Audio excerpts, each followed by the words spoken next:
ጊዜ ዮሐድ ይሄ አካውንት ማን ነው ያልከው? ይቅርታ አንድ ጊዜ ማን ነበር ብለህ የጠራው? ቃዶሽ።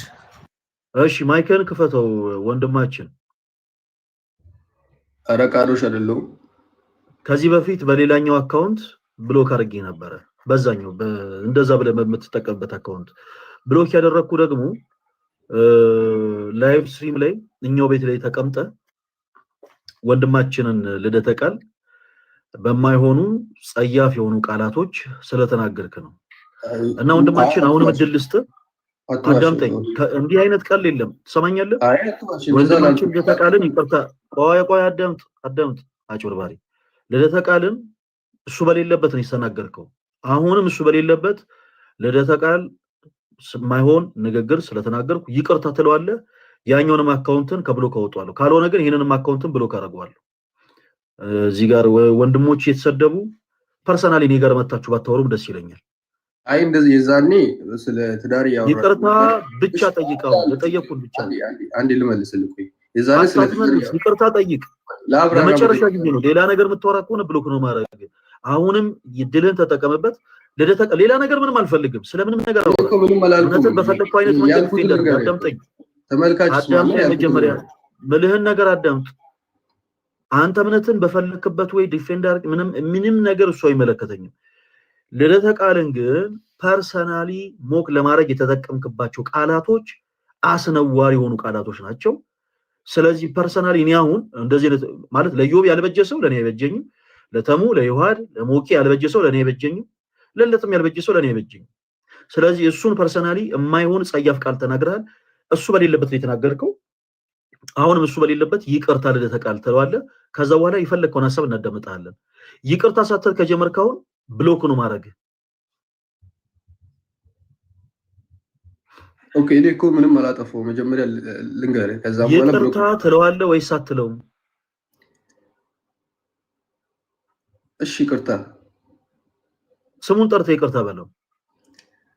ኦኬ ወንድም ልደተ ቃል ትርፍ ቃል ስላወራው ይቅርታሽ። በቃ እግዚአብሔር ያክብርልን፣ እናመሰግናለን። ያኛውንም አካውንትን ከብሎክ አወጣዋለሁ። አሁን በፈለግከው ሐሳብ ላይ ቁጭ ብለን ማውራትና መወያየት እንችላለን። ፐርሰናሊ በእምነት ብንለያይም እንዲህ አይነት ነገሮችን ፕሮቴስታንት የሆናችሁ ወንድሞች ማድረግ የለባችሁም። ወንድሜ አንተም ልክ እንደዛው ለሌላው ጊዜ አንተም ወንድማችን ነህ። በነገራችን ላይ በእምነት ከአንተ ጋር እንለያይ እንጂ አንተም በህይወት አጋጣሚ ምንም አይነት ነገር ቢያጋጥም ወዳጄ እኛ ሰብአዊነት ስለሚሰማን ከአንተ ጎን ነን። እሰይ እንኳን እንዲሆን እንኳን እንዲደረሰበት አንልም። የሌላ ቤተ እምነት ተከታይ ስለሆንክ ማለት ነው። እና ባካችሁ ልዩነታችን በአመለካከት ሆኖ ሳለ ልዩነታችን በእምነት ሆኖ ሳለ እንዲህ አይነት ነገሮች ላይ ባነደራረስ ጥሩ ነው። ወንድሜ እግዚአብሔር ያክብርልን። ያንን ብሎክ ያደረኩትን አካውንትን ከብሎክ አወጣዋለሁ። ዮባ ቀጥሉ፣ ይቅርታ ከጀመራችሁት ወንድማችን ጋር ቀጥሉና ለወንድማችንም እድል እንሰጠዋለን። እሺ አግኝቼዋለሁ። እሺ አንበው። እሺ ሁለተኛ ጢሞቴዎስ ምዕራፍ 3 ከቁጥር 16 እስከ 17 ነው ማነበው። ስለ ሶላ ስክሪፕቹራ የሚደግፈው የመጽሐፍ ክፍል ነው። እግዚአብሔር ሰው ፍጹምና ለበጎ ስራ ሁሉ የተዘጋጀ ይሆን ዘንድ የእግዚአብሔር መንፈስ ያለበት መጽሐፍ ሁሉ ለትምህርትና ለተገሳጽ ልብንም ለማቅናት በጽድቅንም ላለው ምክር ደግሞ ይጠቅማል ይላል። ስለዚህ ሶላ ስክሪፕቹራ የሁሉም ከየተኛም ጽሁፎች በላይ ከየተኛም የቤተክርስቲያን ጽሁፎች በሱ ፊልትር ተደርጎ ሲመጣ ነው ያ መጽሐፍ ቅዱሳዊ ነው ማለት የምንችለው። ሶላ ስንል ግን ሁሉም የተጻፉ ጽሁፎችን አንቀበላቸውም ማለት ሳይሆን በዚህ በመጽሐፍ ቅዱስ መዝነን የበላይ ስለሆነ በሱ አጣርተን የምንቀበላቸው ነው የሶላ ስክሪፕቹራ አስተምሮ ማለት ነው። ሶላ ማለት ምን ማለት ነው? ብቻ ማለት ነው። ኦንሊ ማለት። እሺ ብቻ ማለት ነው። የተጻፈ ብቻ ነው አይደለ የምትቀበሉት መጽሐፍ ቅዱስ ብቻ ስትል? አዎ ሶላ ማለት ያው ቆይ አውቶሪቲ አለ። ወዳጅ አንዴ አብራርተሃል። አሁን እየጠየቅኩ ነው። ሶላ ስክሪፕቹራ ስትል 66ቱ ብቻ ነው እያልክ ያለው አይደል? አዎ። እሺ ሁለተኛ ጢሞቴዎስ 3:16 የእግዚአብሔር መንፈስ ያለባቸው መጽሐፍት ይላል 66ቱ እያለ ነው በሚገባ እስቲ ማስረጃ 66ቱ ማለት ነው ሌላ ሰው ይጠይቅ ነው ና እንጂ ተመለስ እኮ ነው ስራ ላይ መሆን እያወራው ስለሆነ ችግር የለውም አሁን ማስረጃ አስተኝ እሺ ማስረጃን ጠየቀኝ ስለ ሶላ ስክሪፕት ስለ 66ቱ ብቻ አዛ ክፍል ላይ ሁለተኛ ጢሞቴዎስ 3:16 ላይ 66ቱን ለመጥቀሱ ማስረጃ ወይም 66ቱን እያለ እንደሆነ ማስረጃ አስተኝ ስለ መጽሐፍ ቅዱስ ቀኖና ስናወራ እኮ ነው እሱን አሁን እኮ አንተ ስለ ሶላ ስክሪፕቹራና ስለ ቀኖና አንድ ላይ ለምን ሶላ ስክሪፕቹራ ስትል እኮ 66ቱ ብቻ እያልን ነው አልከኝ ነው ስለ ቀኖና አይደለም እኔ ያወራው ያለሁት ስለ አጠቃላይ ስለ ይዘቱ ነው አሃ ቆይ ሶላ ስክሪፕቹራ ስትል 66ቱ እያልክ አይደለም እሱ ስለ ቀኖና ነው ስለ ቀኖና ስናወራ ነው ስለዛ ማሳየት የተጻፈ ከ66ቱ ውጪ አለ መታምነው አንተ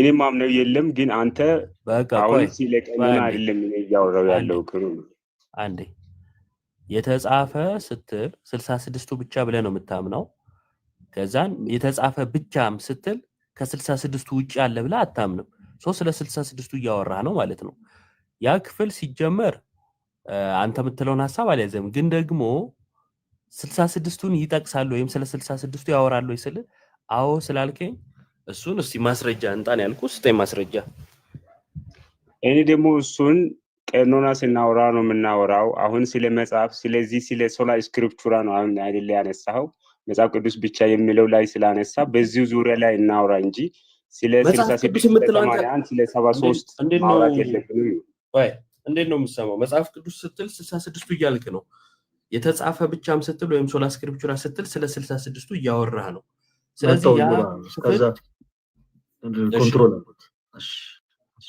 እሺ ያ ክፍል 66ቱን የሚጠቅስ ነው ወይ ስለ አዎ አልከኝ ማስረጃ ስለ ደግሞ አይ ስለ ቀኖና ያልክ ወደዚህ ማለትና ጀምራል ነው ወደዚህ ማለት ሳይሆን ስለ ኢንስፓይሬሽን ኦፍ ጋድ በእግዚአብሔር እስትንፋስ የተጻፉ ስለ መጽሐፍቶች ነው እንጂ ስለ ቀኖናው ስለ ቁጥር አይደለም እዚህ ያወራው ያለው እኔ ደግሞ ያልኩት ሶላ ስክሪፕቹራ ስንል ስለ ቀኖና ያወራን አይደለም እዚህ ጋር ያወራን ያለ ነው እኔ ነው አላልኩም ስለሆነ መጽሐፍ ነው ያልኩት አንዴ እኔ ስለ ቀኖና ያወራችሁ ነው አላልኩም እኔ ያልኩ በእግዚአብሔር መንፈስ የተጻፉ መጽሐፍት ይጠቅማሉ ነው የሚለው አይደለ ይሄንን ለሶላ ስክሪፕቹራ ስትጠቅስ ስለ 66ቱ ያወራህ ነው ወይ አልኩ ያወራ ነው ወይ ጥቅሱ አልኩ አዎ አልከኝ ምክንያቱም ይሄን ለምንድን ነው የጠየቁ ሶላ ስክሪፕቹራ ማለት የተጻፈ ብቻ ማለት ነው የተጻፈ ደግሞ ለእናንተ 66ቱ ብቻ ነው መጽሐፍ ቅዱስ ማለት ነው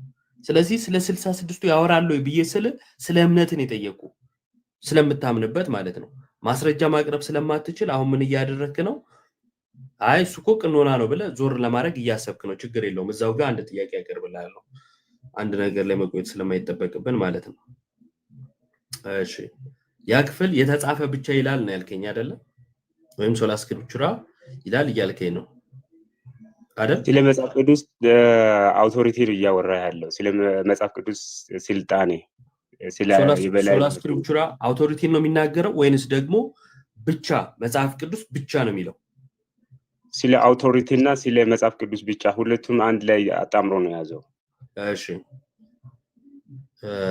ጳውሎስ በተሰሎንቄ መልእክቱ ላይ እንደዚህ ይናገራል አንዴ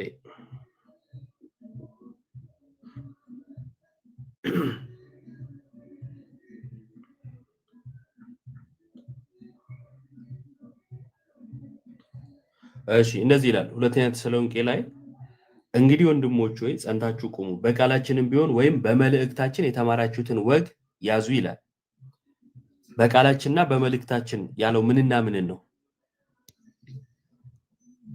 አንተና እሱ ማቅረብ ያለብህ በመልእክታችን የመጣ ማለት ያልተጻፈ ካስተማረም የታስተዋውሰው ከሆነ አሁን እኛ እየተጠቀምን ያለው ካለ ስለናንተ አልተጠየቁ ስለናንተ አይደለም የጠየቅኩህ። አንተ ምን ተጠቅመሃል ሳይሆን በቃላችንም ቢሆን ወይም በመልእክታችን ይላል ጳውሎስ። ምን እያለ ነው? በቃላችንና በመልእክታችን ሲል ምን እያለ ነው ነው የጠየቅኩህ። ኦኬ እሱ እኮ እዛ በፊት ለፊቱ ላሉ ሰዎች ነው ያለው። ግን እኔ ለነማን ነው አልጠየቅኩም። እኔ እሱ ለነማን ነው የሚል ጥያቄ ስጠይቅ ፊት ለፊት ላሉት ነው ከጀርባ ላሉት ነው ብለህ መመለስ ትችላለህ። በቃላችንና በመልእክታችን ሲል ምንና ምንን እያለ ነው ነው የጠየቅኩህ። እሱ በጽሁፍና በአስተምሮ በኦራል በሆነ ወይ እያስተላለፈ ያለ መልእክት የተጻፈና ያልተጻፈ ማለት ነው። አዎ በቃላችንና በመልእክታችን ነው እሱ ልክ በትክክል። እሺ የተጻፈና ያልተጻፈውንም ያዙ አለ አይደለ? አዎ ግን በፊት ለፊት ላላቸው ሰዎች ነው እያለ አይቶ የት ያሉ ሰዎች ነው አልጠየቅኩም። አይሰማም። ለነማን ነው የሚል ጥያቄ አልጠየቅኩም። በቃላችንም ቢሆን ወይም በመልእክታችን ሲል የተጻፈም ያልተጻፈም ያዙ እያለ ነው አልከኝ። እሺ ጢሞቴዎስ መልእክቱ ላይ የተጻፈ ብቻ ያዙ ብሎ እዚህ ጋር ግን በቃልም ያለውን ያዙ ካለ ይጋጫል አይጋጭም? በአንተ ትርጉም መሰረት ለትውልድ የሚተላለፈው የተጻፈ ነው እንጂ ያልተጻፈው ለትውልድ ስለማይተላለፍ እሱ በሰዓቱ ለነበሩ ሰዎች ነው እዛ ተሰሎንቄ ላይ ያወራል። ያልተጻፈ ለትውልድ አይተላለፍም። አሁን ለትምህርታችንና ለፕራክቲሳችን የሚሆነው ያልተጻፈ ምን አይደለም። ቆይ መስፈርት አታስቀምጥ። ለትምህርት የሚሆን ለእንትን የሚሆን እያልክ መስፈርት አታስቀምጥ። ያልተጻፈ ግን ለትውልድ ይተላለፋል ወይስ አይተላለፍም ነው ጥያቄው። ቢተላለፍም እየተሸራረፈ በመንገዱ ስለሚጠፋ ወይም ሌሎች ማጠየቅ ስለመሸራረፍ የጠየቅኩ ይተላለፋል ወይስ አይተላለፍም ነው። ይተላለፋል ወይስ አይተላለፍም? ቢተላለፍም ትክክለኛ ሜሴጁን ኬር አያደርግም፣ አይሸከምም። ማን ያለ? አው ትውልድ ወደ ትውልድ እየተላለፈ ቋንቋ ብዙ ነገሮች ስለሚያጠፋባቸው እሱ ያንተ ግንዛቤ ነው ወዳጄ። አሁን እሱ ያንተን መረዳት ለራስ ያዘውና ይጋጫል ወይስ አይጋጭም የሚለውን ብቻ መልስልኝ። በታይም እና በሲቹዌሽን ነው እኔ የሚመልስልህ ይሄን ጥያቄ። ይጋጫል ወይስ አይጋጭም? በፍጹም አይጋጭም። ካልተጋጨ መጽሐፍ ቅዱስ ብቻ ወይም የተጻፈ ብቻ ብለህ የጠቀስከው ጥቅስ ጳውሎስ ነው የጻፈው፣ ተሰሎንቄንም ጳውሎስ ነው የጻፈው። ጳውሎስ ተሰሎንቄ ላይ በቃል ያለውንም ያዙ ብሎ ለምንድን ነው ጢሞቴዎስ ላይ በጽሁፍ ያለውን ብቻ ያዙ የሚለው? አንተ ምን አለ አሁን ያ በቃላችሁ ያዙ በተሰሎንቄ ላይ እንደዛ የተባለው መረጃ አለ? አንተ በቃል ያዝከው? አንተ እኮ አልከኝ በቃላችሁ ያለውን ያዙ ብሏል አልከኝ። አንተ ያልከኝ ነው። ለምን እሱ እኮ በአካል እያስተማረ ላላቸው በቤተክርስቲያን እያስተማራቸው ላላቸው ሰዎች ነው የመለከት ያስተላለፈው እንጂ ለኛ አሁን ለጄኔሬሽን አይደለም ነው ያልኩት። ኦኬ በቃላችን ያለውን ያዙ ሲል አሁን ላለነው አይጠቅምም ነው? ምን አለ እስቲ ታመጣለህ? ከዛ አንድ የተላለፈው በቃል ይጠቅማል ወይስ አይጠቅምም? ነው አንተ እዛ ያለ ሲቹዌሽን ላይ ቆመል ታምጣ። ለምን እኔን ጠይቀኛለህ? ያንተን እምነት ነው እያወራን ያለነው። ያንተ እምነት ሲወራ ለምንድን ነው እሱ እኔን የምትጠይቀኝ? ነው ያንተ እምነት በራሱ መቆም አይችልም። በሚገባ ይቆማል። ቆሞ እኮ ነው። በቃ ይቆም ከሆነ የራስን ብቻ መመለስ ነው። ለምን ወደ እኔ ትታከካለህ? ይጠቅማል ወይስ አይጠቅምም ነው ያልከኝ? ይጠቅማል፣ ግን የሚጠቅመው እሺ ቆይ አደታም ያለ ሰው ነው ያልከውልት። ምን ማለት ነው? አጠገብ ላለ ሰው ነው የሚጠቅመው ማለት? በቃላችንና በመልእክታችን ያስተማርናቸው እንድትይዙ የተባሉት እዛው ፊት ለፊት ላላቸው ሰዎች ነው እንጂ በቃል ተላልፎ እስካሁን ለኛ ይሄ ነው የሚባል ነገር ስለሌለ እኔ አሁን መጽሐፉ ይጋጫል አልልም፣ ግን ችግር የለም እዛው ላሉ ሰዎች የተላለፈ ከሆነ ነው የሚል።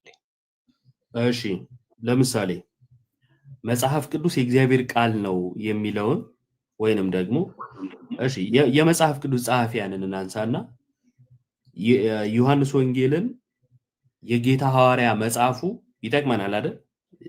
የሆነ ኖስቲክ መናፍቅ ወይም ሌላ ጽፎት ቢሆን የጻፏቸውም ነበሩ። እንደምታውቀው ከሆነ ኖስቲክ የሚባሉ መናፍቃኖች ከ40 በላይ ወንጌላትን የማርያም የቶማስ ምናምን እያሉ ይጽፉ ነበረ፣ ተመሳሳይ አድርገው ማለት ነው።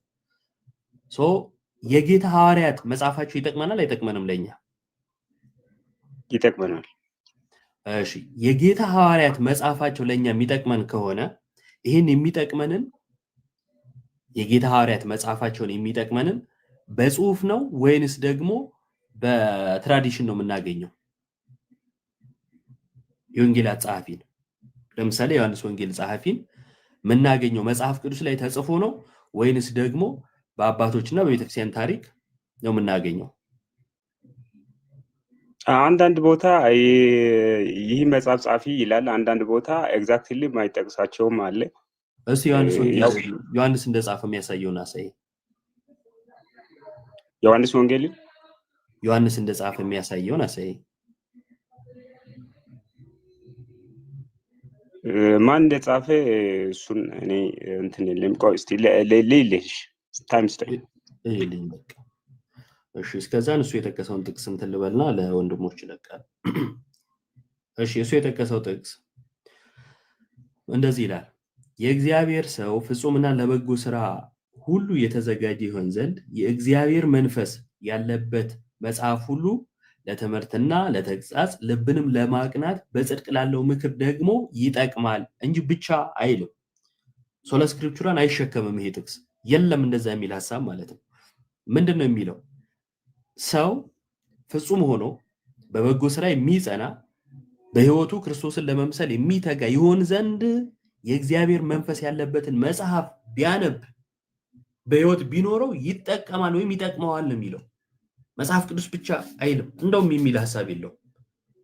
እንደዛ የሚል ሐሳብ የለው። ፕላስ ደግሞ ለቀደሙት ክርስቲያን ጠቅሞ ለኛ የማይጠቅም ነገር የለም። በደንብ አድርጋችሁ ስሙ። ለቀደሙት ክርስቲያኖች ጠቅሞ ለኛ ግን የማይጠቅም የሚባል ነገር የለም። የቀደሙ ክርስቲያኖች የሚማሩት ክርስትና ነው። እነርሱ የተቀበሉትን ክርስትና ነው እኛም የምንቀበለው።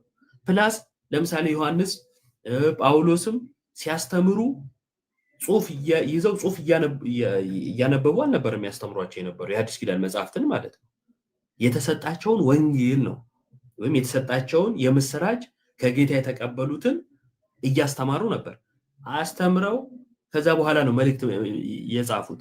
ለምሳሌ አስቀድሞ ወደ ሮም ወይም ወደ ገላትያ እንደዚህ ይሄድና ወንጌልን ይሰብካል። ሰብኮ አስተምሮ ክርስትናን ሰጥቷቸው ወይም አጥምቋቸው ከዛን ጠባቂ እረኛ ሾሞላቸው ደግሞ ለሌላ አገልግሎት ወደ ሌላ ቦታ ይሄዳል። ወደ ሌላ ቦታ ከሄደ በኋላ ጳውሎስ ለእነርሱ መልእክት ይልክላቸዋል። የሚልከው ለማን ነው? ለክርስቲያኖቹ፣ አስቀድመው ወንጌልን ለተማሩት። ለዛ ነው የተጠመቃችሁ እናንተ ክርስቶስን ለብሳችሁ አይደለም ትጠመቃላችሁ አይደለም፣ ተጠምቀዋል እነዛ ሰዎች። ግን ጥምቀት ምንድነው የሚለውን በጽሁፍ ደግሞ በቃል ማስተምራቸዋል፣ ቀጥሎም ደግሞ በጽሁፍ ያስተምራቸዋል። ሁለቱንም እንይዛለን ጳውሎስ ያለ። ለዛ ነው ተሰሎንቄ ላይ በቃላችንም በመልእክታችንም ያለውን ወግ ያዙ፣ ትውፊት ያዙ የሚለው ማለት ነው። ጳውሎስ ራሱ ትውፊትን ይቀበላል። ለምሳሌ ከሙሴ ጋር የተከራከሩት እነዛን ሰዎች ኢያኔስና ኢያንባሬስ ብሎ የጠቀሳቸው ከየትኛው የብሉይ ኪዳን መጽሐፍት አምጥቶ ነው? አለ የብሉይ ኪዳን መጽሐፍት ላይ እነዛ ጠንቋዮች ስማቸው የተጻፈበት የብሉይ ኪዳን መጽሐፍት ካለ አንጡ። ከሌለ ጳውሎስ ከየት አምጥቶ ጠቀሰው? አያችሁ፣ በአይሁድ ታሪክ በአይሁድ ትውፊት ውስጥ ያለውንም ይይዛል ይቀበላል ማለት ነው። ለዛ ነው ታች ተለጥፎላቸዋል ጢሞቴዎስ ላይ ኢያኔስና ኢያንባሬስ ብሎ የሚጠቅሳቸው ማለት ነው። ስለዚህ የተጻፈ ብቻ የሚል አንድ የመጽሐፍ ቅዱስ ጥቅስ ልታመጡ አትችሉም። ለዛም ነው እንደው የሚመስል ነገር ከተገኘ ተብሎ ይሄ ጥቅስ የተወረወረ። ይሄ ጥቅስ ግን የሚናገረው እንዳልኳችሁ የእግዚአብሔር ሰው ፍጹምና ለበጎ ስራ ሁሉ የተዘጋጀ ይሆን ዘንድ። አያችሁ፣ እንዲህ ለመሆን ምን ለመሆን? ፍጹም ለመሆን በበጎ ስራ የጸና ለመሆን ይሆን ዘንድ ወይም እንደዛ መሆንን ያገኝ ዘንድ የእግዚአብሔር መንፈስ ያለበት መጽሐፍት ሁሉ 66ቱ ብቻ 81ዱ ብቻ ይላል አይልም። የእግዚአብሔር መንፈስ ያለበት መጽሐፍት ሁሉ ለትምህርትና ለተግሳጽ ልብንም ለማቅናት በጽድቅም ላለው ምክር ደግሞ ይጠቅማል ነው የሚለው። ያልሆነ ጥቅስ ማንሻፈፍ ጥሩ አይደለም። ቅድም ያልኩት ነገር ነበር ካስታወሳችሁ። ሐሳባቸውን ይዘው ወደ መጽሐፍ ቅዱስ ሄዱና ሐሳባቸውን መጽሐፍ ቅዱሱን ለማሸከም ይጥራሉ። የምናየው ይሄንን ነው። ወንድማችን ካገኘ ማስረጃውን አንጣ፣ ካልሆነ ወንድሞች ቀጥሉ። ብዙ ጊዜ አንብላ። እሺ ተመልሻለሁ ኢዮቢ። እሺ ምን ነበር የጠየቁ? ዮሐንስ ወንጌልን ማን ነው የጻፈው ብለህ ነበር የጠየቀኝ። ራሱ ዮሐንስ ነው፣ ራሱ አፖስትል ዮሐንስ። እሺ ማስረጃ ሉቃስ ወንጌል ምዕራፍ 5 ከቁጥር 10 ላይ ማየት እንችላለን። እሺ የማቴዎስ ወንጌልን የዮሐንስ ወንጌልን ዮሐንስ እንደጻፈው ሉቃስ ወንጌል ላይ ነው የምናገኘው። ሉቃስ ወንጌል 5:10ን ማየት እንችላለን። እሺ ሉቃስ ወንጌል ምዕራፍ ስንት? 5:10 5:10 እንዲሁም ደግሞ የስምዖን ባልንጀሮች የነበሩ የዘብዴዎስ ልጆች ያዕቆብና ዮሐንስም ተደነቁ። ኢየሱስም ስምዖንን አትፍራ፣ ከእንግዲህ ወዲህ ሰውን የምታጠምድ ትሆናለህ አለው።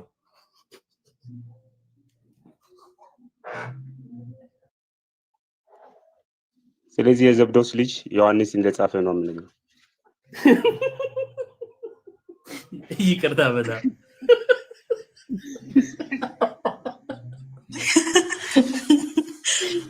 አረ በመድኃኒዓለም ይቅርታ፣ ማርያምን አልቻልኩም። እሺ ጥቅሱን ላሳያችሁ። ዮሐንስ ወንጌልን ጻፈ ይላል።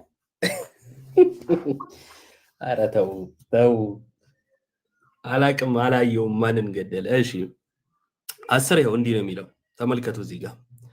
እንዲሁም ደግሞ የስምዖን ባልንጀሮች የነበሩ የዘብዴዎስ ልጆች ያዕቆብና ዮሐንስም ተደነቁ። እሺ ኢየሱስም ስምዖንን አትፍራ፣ ከእንግዲህ ወዲህ ዮሐንስ ወንጌልን ትጽፋለህ አለው? አላለው። ከእንግዲህ ወዲህ ሰውን የምታጠምድ ትሆናለህ አለው ነው የሚለው። ዮሐንስ ወንጌልን ጻፈ የሚላለው ወዳጄ፣ ህሊና የሚባል ነገር አለ መቼም። ለህሊና ታምና አውራ የሚላል ሐሳብ አለ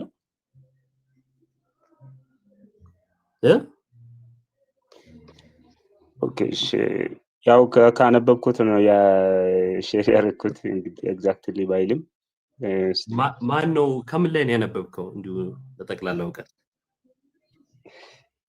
ነው። ባይብል አውተርስ ኦፍ ዘ ኒው ተስተመንት የሚለው አንድ ፔጅ አለ፣ ከሱ ነው ያነበብኩት። የማ መጽሐፍ ነው? ነው መጽሐፍ ሳይሆን እንትን ድረ-ገጽ ላይ ነው። ኦኬ ሰርች አድርገህ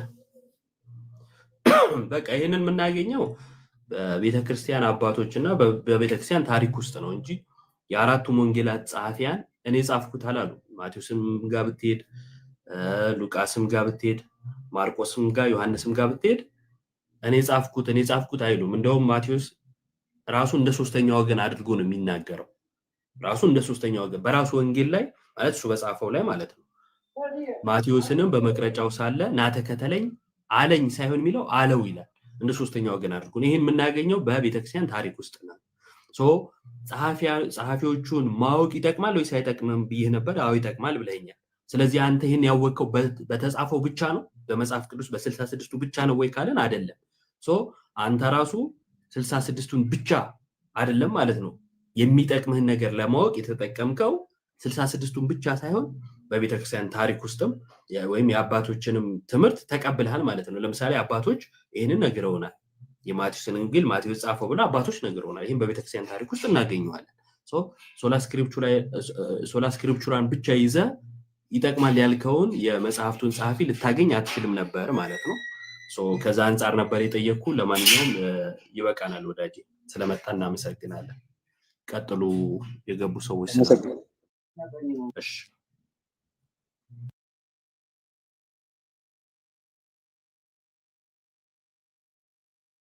ዮሐድ አቤት አቤት። እስቲ እንዴት አየኸው የማቴዎስን የዮሐንስን ወንጌል ጸሐፊ ሉቃስ ላይ? እና ከዚህ በላይ ማስረጃ ምን ፈልገህ ነው? ቆይ አንተ ራሱ ምን ይሆንክ ነው? ዮሐንስ የሚል አግኝተሃል? አላገኘም? አግኝቻለሁ። ዮሐንስ አለ እና ታዲያ ከዛ በላይ ምን የሚል ነው የፈለከው? በውስጥ አዋቂነት ጻፈው የሚልም ይኖራል በላይ። ዝቅ ብላ ሚላትር መልሷል አትልም? እስኪ ቃዶሽን አውራው። ከቃዶሽ ጋር እናውራሽ። ቃዶሽ አለ አለው ግን ዲስሪስፔክት እንዳታደርገኝ። ትላንትም እንደዛ ስታደርገኝ ነበር። ምን ብዬ ነው ዲስሪስፔክት ያደረኩት? ትናንት አይ አነጋገር ሰውን ሙክ ያደርጋል። ልክ አይደለም ያንተ አነጋገር። እኔ ትናንትና ያልኩ ላስታውስና ከዛ እሱ ዲስሪስፔክት ከሆነ እንግዲህ ሰው ይፈርዳል ማለት ነው። ዮሐንስ የድንግል ማርያም ነው አይደለም? ቆይ እውቀት መሞገት እንደዚህ ዲስሪስፔክት አስበል። ቆይ አንዴ መጀመሪያ አውርተህ ከዛ ላብራራ ስል በየመሃሉ እንዳትገባ። ኦኬ ምን አልክ? ዮሐንስ ማን ነው? የድንግል ማርያም ልጅ ነው ወይ ብዬ ዮሐንስ ወንጌሉን የጻፈው ማለት ነው። እንግዲህ ጌታ ይወደው የነበረ የተባለው ደቀ መዝሙር የእመቤታችን ልጅ ነው ወይ ብዬ ስጠይቀው አልክ። አሁን ይሄ ባይዘው በጣም ብዙ ስህተቶች ነበር ስትስት የነበረው። ባወራህ ቁጥር ስለምትስት አንተ የማታውቀውን ነገር ደፍረህ አታውራ። ስለዚህ ዝም በል ራሴ መልሳለሁ። ባወራህ ቁጥር ብዙ ስህተቶች ስለምትሳሳት እኛ ደግሞ እንድትስትና የአንተ አላዋቂነት መግለጥ ሳይሆን አላማችን አውቀ ወደ እውነት እንድትመጣ ነው አልኩ። ይሄ ዲስሪስፔክት ነው ካልክ ዩ ካን ቴክ ኢት አስ ዲስሪስፔክት አድርገህ ትወስደውና ትማርበታለህ ማለት ነው። አለቀ። ትናንት የተፈጠረው ይሄን ነው። አሁን ወደ ዛሬው ትምህርት ሀሳብ እንግባና አምስቱ ሶላዎች ታውቃቸዋለህ? አምስቱ ሶላዎች ኦፍ ኮርስ ለትምህርት የተቀመጡት እንደ ፕሪም የተቀመጡት ናቸው እንጂ አሁን በኦርቶዶክስ አምስቱ አማደ ምስጢራት ተብሎ እንደሚባለው እንደዛ ለኛ አምስቱ ሶላዎች የምጠይቅህን እባክህ እየሰማ አምስቱ ሶላዎች ታውቃቸዋለህ ወይ ብዬ አምስቱ አዕማደ ምስጢር ትላለህ። እኔ እንዴት ነው የምንግባባው? ኦኬ አይ ነው እሺ አውቃቸዋለሁ። ምን ምንድን ናቸው? መጽሐፍ ቅዱስ ብቻ ያው ኢየሱስ ክርስቶስ ብቻ በእምነት ብቻ በጸጋ ብቻ ክብር ለእግዚአብሔር ብቻ የሚሉት ናቸው አምስቱ ሶላዎች። ኦኬ እምነት ብቻ የሚለውን እኔ ቅድም መጽሐፍ ቅዱስ ብቻ ስለታየ እምነት ብቻ የሚለው መጽሐፍ ቅዱሳዊ ሐሳብ ነው። ኦኬ እምነት ብቻ የሚለው መጽሐፍ ቅዱሳዊ ሐሳብ ነው። ሐዋርያቶች የሚያስተማሩት ክርስቶስ የሚያስተማረው ትምህርት ነው። እሺ መጀመሪያ ከቃሉ እንነሳና እምነት ብቻ የሚል መጽሐፍ ቅዱስ ላይ አለ? ኦኬ ቅድምም መልሼልህ ነበረ። እነዚህ ብቻዎቹ ለትምህርት የተቀመጡት እንደ ፕሪም የተቀመጡት ናቸው እንጂ ቃል በቃል በመጽሐፍ ቅዱስ አናገኛቸውም። አምስቱ አዕማደ ምስጢራትን በመጽሐፍ ቅዱስ ቃል በቃል እንደማናገኘው ወደ ሌላ አትሩጥ። ቆይ አንዴ መጀመሪያ መጠይቅህን መልስና ከዛ እኔ ላይ ወይም ደግሞ እኛ ላይ ጥያቄ ካለ ጥያቄ ያላችሁ ግቡ ይባል የለ ርዕስ ተይዞ የዛኔ ትመጣና ትጠይቃለህ። ኦኬ ማውራው መትምርጥልኛ ፕሮቴስታንት ሰው ሰራሽ ትምህርቶች አንዴ ስማኝ ስጨርስ ታወራለህ። እሺ የፕሮቴስታንት ሰው ሰራሽ ትምህርቶች የሚል ነው እና የእናንተ ትምህርት መጽሐፍ ቅዱሳዊ ነው ወይስ አይደለም የሚል ትምህርት ነው እያየን ያለ ነው። እየሮጥክ መጽሐፍ አምስቱ አዕማደ ምስጢር የእናንተ ትምህርት እያልክ አትግባ። ምክንያቱ በእኛ ትምህርት አይደለም የእናንተ ትምህርት የተመሰረተው። በእኛ ትምህርት ቢሆኑ የተመሰረተው የኛ ማለት የኛ መኖር ወይም ደግሞ የኛ ህልውና ነው ለእናንተ ኤግዚስተንስ መሰረታችን ወይም ደግሞ እናንተ ስትኖሩ ነው እኛ መኖር ምንችለው የምትል ከሆነ ዊካንጎ እንደዛ በዚህ አይነት መንገድ እናወራለን። አሁን ግን እምነታችን መጽሐፍ ቅዱሳዊ ነው ብላችሁ ስለምታምኑ ስለዚህ መጽሐፍ ቅዱስን ፎከስ አድርገ የምታምነውን እምነት ለማብራራት ብቻ ትኩረት አድርግ እባክህ። ወደ እኛ አስተምሮ አትግባ። እሺ ቃዶስ ኦኬ እሺ ቴንክ ዩ። አሁን እምነት ብቻ የሚለው መጽሐፍ ቅዱስ ላይ የለም ቃሉ ብለኛል አይደለ? ኦኬ እምነት ብቻ የሚለው ቃል በቃል በመጽሐፍ ቅዱስ ተጽፎ አናገኝም። ለትምህርት የተቀመጡ ፕሬም ናቸው ብያለሁ ቅድም። አስተምሮቱ አለ መጽሐፍ ቅዱስ እኔ ባሳየህ ቃል እኔ ባሳየህ ኦኬ አዎ ጻድቅ በእምነት እመን ብቻ እንጂ አትፍራ የሚል አለ። ቃል እመን ብቻ እንጂ አትፍራ የሚል አለ። እመን ብቻ እንጂ አትፍራ የሚል የለም። እመን ብቻ እንጂ አትፍራ ኢየሱስ ክርስቶስ ብሎ ነበር። እመን ብቻ እንጂ አትፍራ ብሏት ነበር። እመን ብቻ እንጂ አትፍራ የሚል የለም። እባክህ ሉቃስ ወንጌል ላይ እመን ብቻ እንጂ አትፍራ የሚል እሺ ሉቃስ ስንት? ኦኬ 6 ቆይ ላውጣልህ፣ ቆይ ክፍሉን ላውጣልህ አንዴ። ተመልከቱ፣ እመን ብቻ እንጂ አትፍራ የሚል ማለት ነው።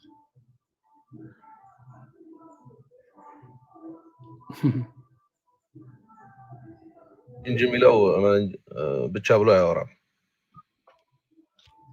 ቴንክ ዩ። ሉቃስ 8:50 እመን ብቻ እንጂ አትፍራ ይላል። ከፈለግ ላስቀምጥልህ። ሉቃስ 8:50 ሉቃስ 8:50 ማሽ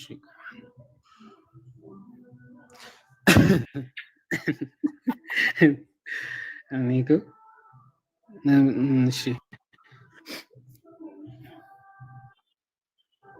እሺ ኢየሱስ ግን ሰምቶ አትፍራ እመን ብቻ ትድንማለች ብሎ መለሰለት ነው። ኦኬ ምን ብሎ ነው? እመን ብቻ እንጂ አትፍራ ይላል። እመን ብቻ ትድንማለች ብሎ መለሰላት አለ። እመን ብቻ እንጂ አትፍራ ብሏል ወይ ይላል ወይ? ኦኬ አይ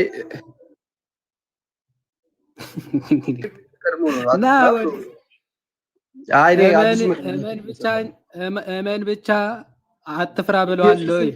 ያው እኔ ቦታ ቀይሬ እኮ ነው። ኢየሱስን ግን ሰምቶት አትፍራ እመን ብቻ ትድንማለች ብሎ እመን ብቻ አትፍራ ይላል ብላል። እመን ብቻ አትፍራ ይላል። አዲሱ መደበኛ ላይ ነው ያልከው? ዮቤ ቆይ አይ ከሱ ጋር እንዳወራ እድል ሰጥተኛል። ሚዩት ባትከፍት አሪፍ ነው ወይ? ካንተ ጋር ልቀጥል? ልታግዘው ነው? አግዙ። ሁለት ሆናችሁ አውሩ፣ ችግር የለውም። በደቂቃ ልታግዘው ፈልገህ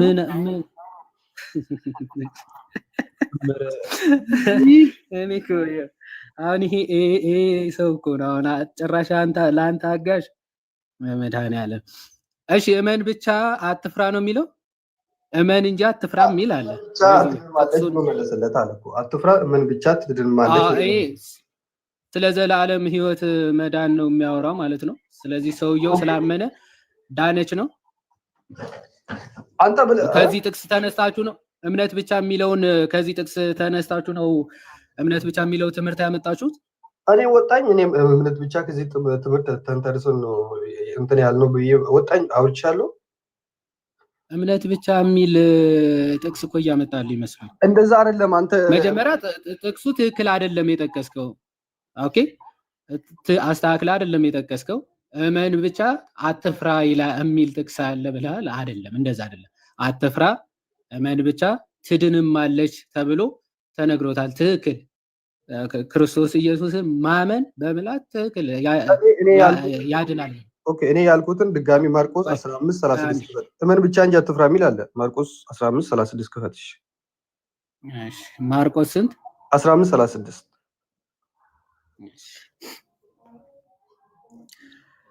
እሺ አንዱም ሮጦ ሆምጣጤ ማርቆስ 15 ስንት?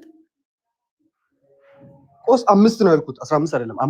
5:36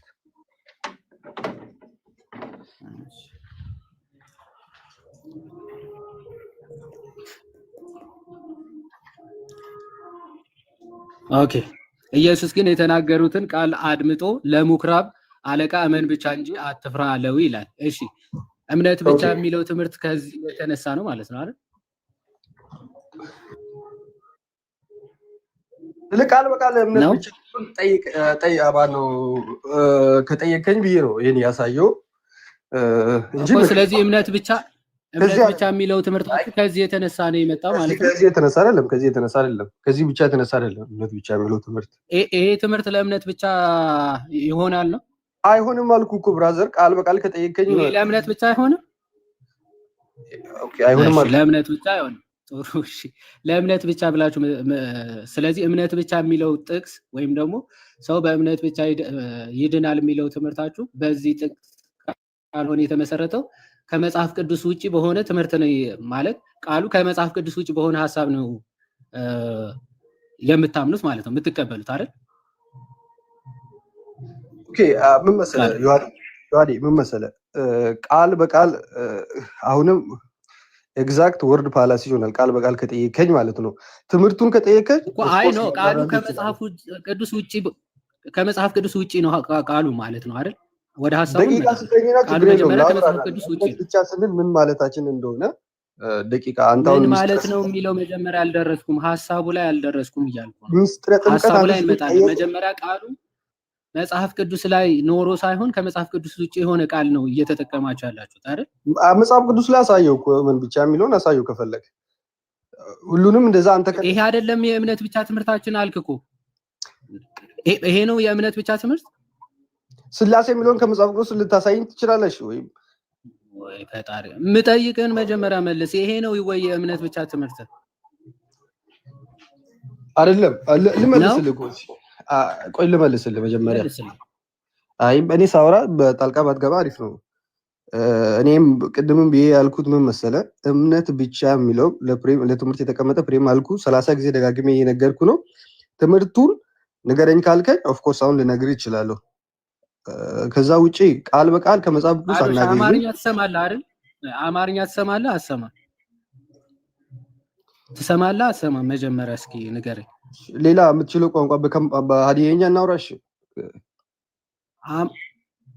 ካንተ ጋር ባይዘው ጤንነት የሚያሳስበኝ እኮ ለዚህ ነው የምጠይቅህን በቅንነት ለምን ደሞ አትመልሰው? አማርኛ ትችላለህ ወይስ አትችልም ስትባል በሀዲየኛ እናውራ ካንተ ጋር ምን ቋንቋ ትችላለህ ብዬ አልጠየቅኩም እኮ። አማርኛ ትችላለህ ወይስ አትችልም ነው ጥያቄ። የምትችላቸው ቋንቋዎች ንገረኝ አላልኩም። አማርኛ ትችላለህ ወይስ አትችልም? ጥምም ያሉ ሰዎች እንደሆኑ የምታውቁት አማርኛ ትችላለህ ወይስ አትችልም? መጀመሪያ ምን እያልኩ ነው? ቃሉ መጽሐፍ ቅዱስ ላይ አንዴ ቃሉ መጽሐፍ ቅዱስ ላይ አለ ወይስ የለም ብዬ እየጠየቅኩ ያለሁት። ሐሳቡ ላስረዳት ብለህ ወደ ሐሳቡ እንመጣለን። መጀመሪያ ቃሉ መጽሐፍ ቅዱስ ላይ መጽሐፍ ቅዱስ ብቻ የሚለው ትምህርታችሁ መጽሐፍ ቅዱስ ላይ አለ ወይስ የለም? እኔ እኮ 30 ብዬ ደጋግሜ መለስኩልህ እኮ። ቃል በቃል የለም ብያለሁ እኮ። ምን ብለህ መለስ? ቃል በቃል መጽሐፍ ቅዱስ ላይ አናገኝም አልኩ። ወደ ሐሳቡ ያው እኔ ቃል በቃል ደግሞ ላሳይ። ያዕቆብ 2 እሺ 4 አንብብልኝ አንዴ። ሰው በእምነት ብቻ ሳይሆን በስራ እንዲጸድቅ ታያላችሁ ይላል። ኦፍ ኮርስ አሁን ይሄ ከአዲስ ኪዳን ጋር ምን ያገናኛል? እዛ የተጠቀሱት በብሉይ ኪዳን የነበሩ ሰዎች ናቸው። አብርሃምና ምን ያገናኛል? እኛ እኮ የአዲስ ኪዳን ዘመን ነው አገልጋዮች። ይሄ ለማን ነው እየተጻፈ ያለው? ያዕቆብ መልእክት ይሄ ስለ አብርሃም ለብሉይ ኪዳን ሰዎች ነው። አብርሃም የብሉይ ኪዳን ሰው ነው። ኦፍ ኮርስ ለብሉይ ኪዳን ሰዎች ነው ወይ እየጻፈ ያለው ያዕቆብ? ኦኬ አይደለም። አብርሃም በብሉይ ኪዳን በስራም በእምነትም የጸደቀ ነው። ለማን ነው እየተጻፈ ያለው? መልእክቱ ለማን ነው የተጻፈው? ይሄ ለትምህርት የተቀመጠ እኮ ነው። ብሉይ ኪዳን አሁን የአዲስ ኪዳን ጥላ ብለን ለማን ነው መልእክቱ የተጻፈው? መልእክቱ የተጻፈው ለማን ነው? ላመኑ ክርስቲያኖች፣ ለዳኑ ክርስቲያኖች። በጣም ጥሩ። ስለዚህ ላመኑ ክርስቲያኖች ያዕቆብ ምን እያላቸው ነው? ከዚህ ከአብርሃም ራሱ አብርሃም በእምነት ብቻ አይደለም፣ አብርሃም በእምነት ብቻ አይደለም በስራ ነው የጸደቀው። ኦፍ ኮርስ እኔ ማምናለሁ በብሉይ ኪዳን ሰው በእምነት ብቻ አይደለም ሕግን ጠብቆ በስራ ነው የሚጸድቀው። ቆይ እዚህ ጋር ሰው ሲል የብሉይ ኪዳን ሰው እያለ ነው? አይ በብሉይ እዚህ ጋር የተጠቀሰውን እኮ ነው ስለ አብርሃም ከላይ ከተናገረ በኋላ እኮ ነው ሰው ሲል እዚህ ጋር በብሉይ ኪዳን ያለ ሰው እያለ ወይስ ማንኛውም ሰው ወይም ክርስቲያንም ጨምሮ ነው እየተናገረ ያለው? ኦኬ አብርሃም በብሉይ ኪዳን አልነበረም ካልከኝ እሺ ቀጥል፣ ችግር የለውም። አንብብ ክፍሉ ምን እንደሚል ሲጀመር። ሰው የተባለው አንተ ጤነኛ አይደለም እንዴ? ሰው የተባለው እዚህ ጋር በብሉይ ኪዳን የነበረ ሰው ነው ወይስ በአጠቃላይ ሰውን የሚመለከት ነው ጥያቄ። አብርሃም በብሉይ ኪዳን አልነበረም ቻልኩኝ። ኦኬ መጀመሪያ እነዚህ የዳኑ ክርስቲያኖች እንደሆነ አመንክ? እነዚህ አሁን ሰው የተባለው ያደረጋቸው ክርስቲያኖች የተባለው መጀመሪያ በብሉይ ኪዳን ያሉትን ሰዎች ነው ወይስ በአጠቃላይ? መጀመሪያ እዚህ ክፍል ጳውሎስ ማን ነው ያዕቆብ ተደራሲ ያደረጉ ክርስቲያኖች የዳኑ እንደሆኑ ታምናለህ? መጀመሪያ ሰው የሚለው ኦኬ እሺ ቆይ መልስልኝ። የዳኑ እንደሆኑ ታምናለህ? የዳኑ እንደሆኑ ታምናለህ? ከይቅርታ ጋር የምጠይቅህን እየሰማ ማትመልስ ከሆነ ኦኬ በዛኛው አካውንት ፈቷል አይደለ? በሁለቱም አካውንት ብሎክ አድርጌ ከአባ ነው መልክ። እሺ ለመጨረሻ ጊዜ ሰው የተባሉት እዚህ ጋር በብሉይ ኪዳን ያሉትን ነው ወይስ ሁሉንም ክርስቲያኖች ወይም ደግሞ ሁሉንም ሰው የሚመለከት ነው ብዬ ነው የጠየቁ። አሁን አብርሃም ብሉይ ኪዳን አልነበረም እያልከኝ ነው? እንደዛ ካልክ አሳየኝ፣ ሌላ ወሬ አታውራ።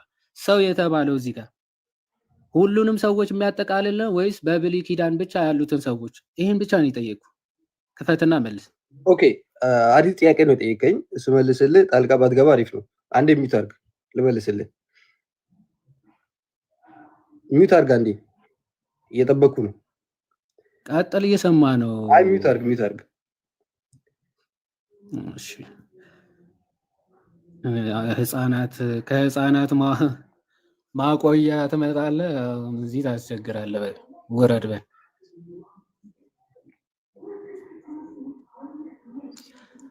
እሺ ኤኒዌይስ ክፍሉ የሚያወራው ኦኬ በብሉይ ኪዳን ስላሉ ሰዎች ሳይሆን ሊትራሊ ባይዘው ስለ ክርስቲያኖች የሚናገር ክፍል ነው። እሱን ከየት ማወቅ እንችላለን? መልእክቱ ሲጀመር ወንድሞቼ ሆይ ብሎ ነው የሚጀምረው። ምዕራፍ 2 ወንድሞቼ ሆይ በክብር ጌታ በጌታችን በኢየሱስ ክርስቶስ ያለውን እምነት ለሰው ፊት ሁሉ በማድላት አትያዙ በማለት ስለ ክርስቲያኖች ለክርስቲያኖች የተጻፈላቸው መልእክት ነው። ስለዚህ ለክርስቲያኖች መልእክቱ ሲጽፍ ምን ብሎ ነው የሚመክራቸው? ወንድሞች ሆይ አለ እምነት አለኝ የሚል ስራ ግን የሌለው ሰው ቢኖር ምን ይጠቅመዋል ይላል። አሁን ስለ ብሉይ ኪዳን ሰዎች ስለ አዲስ ኪዳን ወንድሞቼ ሆይ ያለው ያዕቆብ ለክርስቲያኖች ነው። ኦኬ ክርስቲያኖችን የሚመለከት ነው። እምነት ኖሮት ስራ ከሌለው ምን ይጠቅመዋል? እምነቱስ ሊያድነው ይችላል ወይ ነው? አያድነው። ለክርስቲያኖች የተጻፈ መልእክት ነው። ሌላ ሰው ብንቀበል አይ ቲንክ ይሻላል። ብሩክ ይሰማል? ይሰማኛል። እንዴት ናችሁ? ሁላችሁም ሰላም ናችሁ? እግዚአብሔር ይመስገን። እሺ ከቃዶሽ ጋር የጀመርነው እንቀጥልና አይ ቲንክ እምነት ብቻ የሚለው የመጽሐፍ ቅዱስ ትምህርት ነው ብለህ ታስባለህ?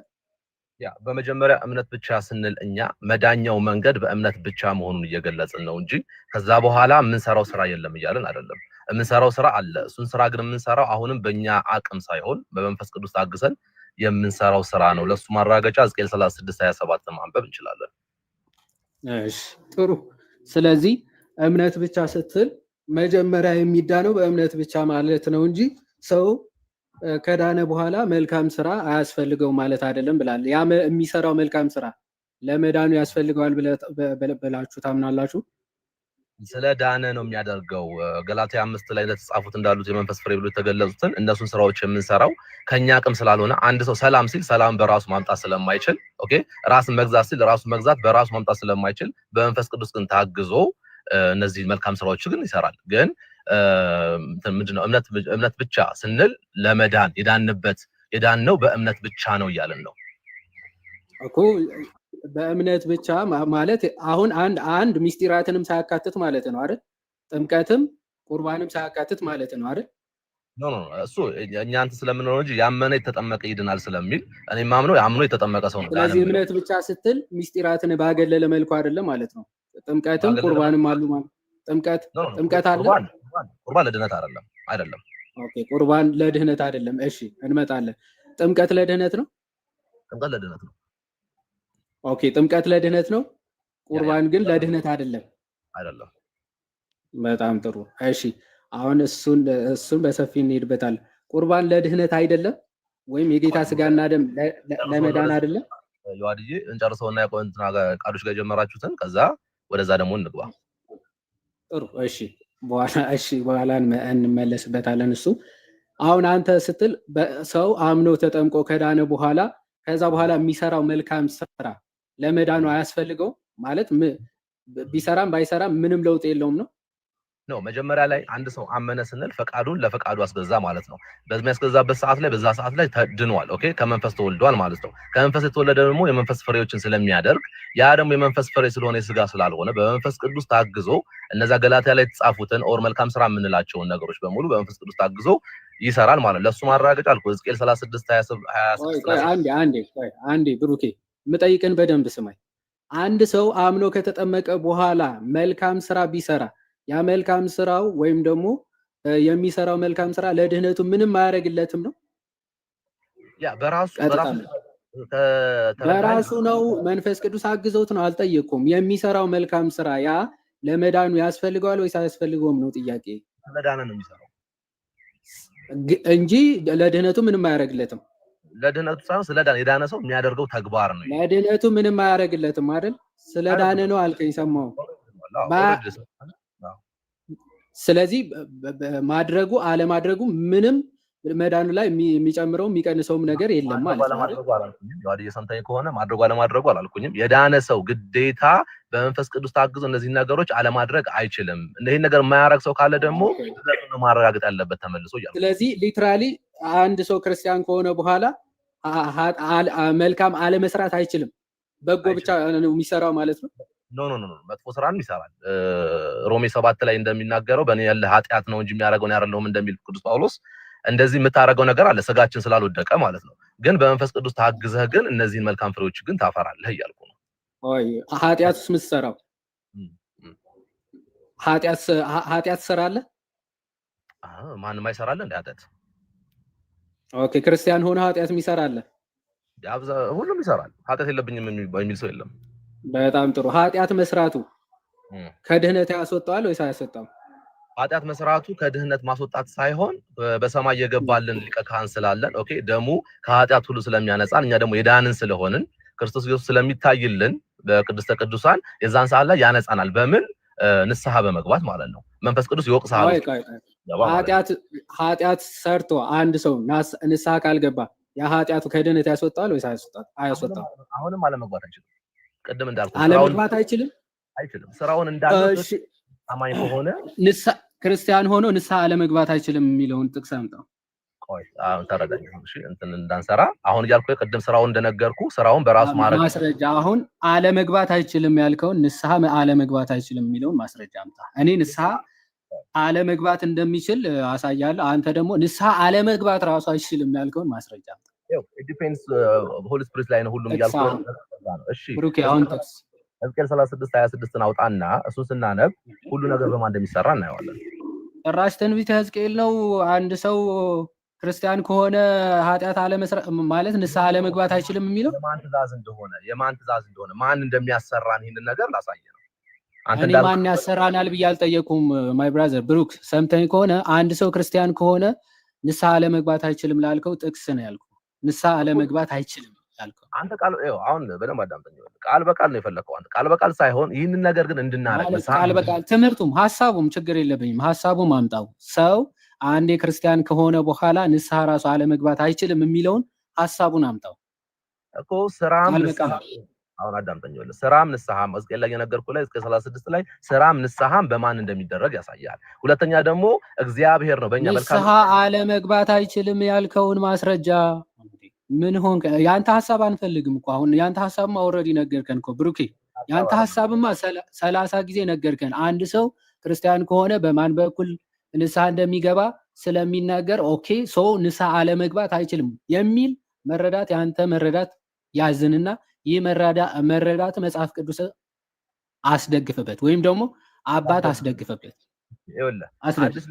እኛ አዲስ ልብን ስለተሰጠን ኦኬ አዲስ ልብን ስለተሰጠን ያ አዲስ ልብ ደግሞ የሚመራው ደግሞ በመንፈስ ቅዱስ ስለሆነ መንፈስ ቅዱስ ይወቅሰናል። የእግዚአብሔርን ትእዛዝ እንድናረግ ያደርገናል። ንስሐ አለመግባት አይችልም የሚለውን ጥቅስ እባክህ። አለመግባት አይችልም ያልኩ የኔን ኤክስፕላኔሽን የሰጠው ዮሐድ እንትን አትፈልግ። ስለዚህ የለህም ማለት ነው። ቶ ጥቅስ ከሌለ ቶ ያንተ ሐሳብም አንተማ የፈለከውን ማውራት እኮ ትችላለህ። እኔ ጥቅስ ልስጣ ታዲያ።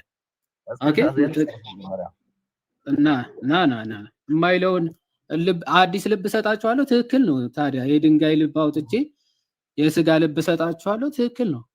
እውነት ነው። ልባችን ይታደሳል። ሰውነታችን በሙሉ ይታደሳል። ይህ ማለት ግን ከታደስክ በኋላ ምንም ልታረጅ ወይም ደግሞ ልትወጣ አትችልም ማለት ግን አይደለም። እንደዛ የሚል ትምህርት በጭራሽ ስለሌለ ማለት ነው። ምክንያቱም አንዴ ቆይ አሁን ማስረጃ የለኝም ብልሃል። እንደውም ቆይ አንዴ ዕብራውያን 6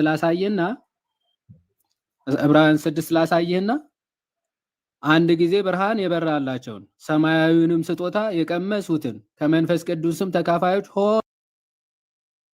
ሆነው የነበሩትን ይላል። ኦኬ እነዚህ ሰዎች ምንድናቸው? አንድ ጊዜ ብርሃን የበራላቸው ናቸው። ሰማያዊውንም ስጦታ የቀመሱ ከመንፈስ ቅዱስም ተካፋዮች ሆነው የነበሩት ይላል። አሁን እነዚህ ሰዎች የዳኑ ናቸው ወይስ ያልዳኑ? ብሩኬ ክርስቲያኖች ናቸው። እነማንን አልኩ? ክርስቲያን ሆኖ የመንፈስ ቅዱስ ስጦታ የተቀበለ ማንኛውም ሰው ማንኛውም ሰው የመንፈስ ቅዱስ ስጦታ ከተቀበለ አምኖ ከዳነ በኋላ ንስሐ ራሱ አለመግባት አይችልም ብለሃል አላልክ?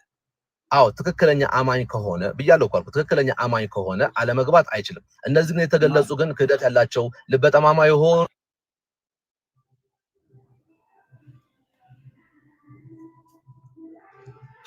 ይሰማል? ብሩክ አለ? አይደለም ኦዞን አለ ይሁዲ ኦዞን አንዴ ብሩክ አንዴ አሁን የሀሳብ ለውጥ ልታመጣ ነው። ደስ ይላል። ይሁን እንድትለወጥ ስለሆነ የምንፈልገው አሁን እነዚህ ሰዎች መጀመሪያ ያመኑት እምነት ትክክለኛ እምነት ነው ወይስ አይደለም? ትክክለኛ እምነት ከሆነ ብለሃል። ትክክለኛ እምነት ነው ያመኑት ወይስ አይደለም?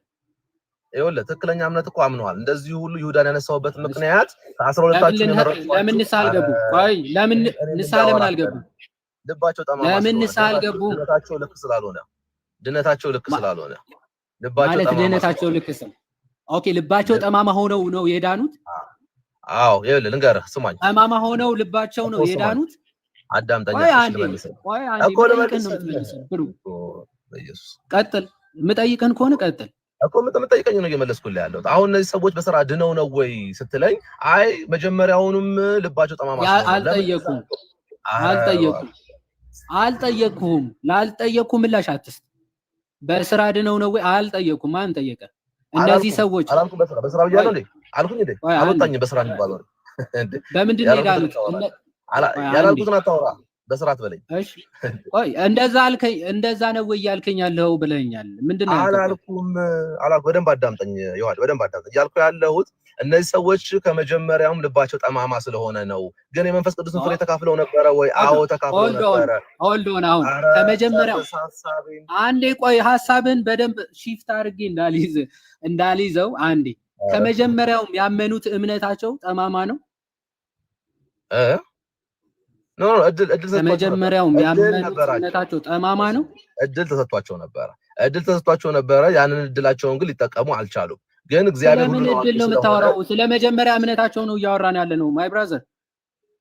መጀመሪያ ብርሃን ሲበራ ሰማያዊ ስጦታ ሲቀበሉ፣ ቆይ አንዴ ተደርበህ አትጩ። ቆይ አንዴ ብሩክ ተደርበህ አትጩ። በስርዓት ነው እያወራ ያለው። እየጮክ ስለሆነ በጣም እየጮክ ነው እና እየሰማን ነው። ሳትጮህ ማውራት ትችላለህ። ስለዚህ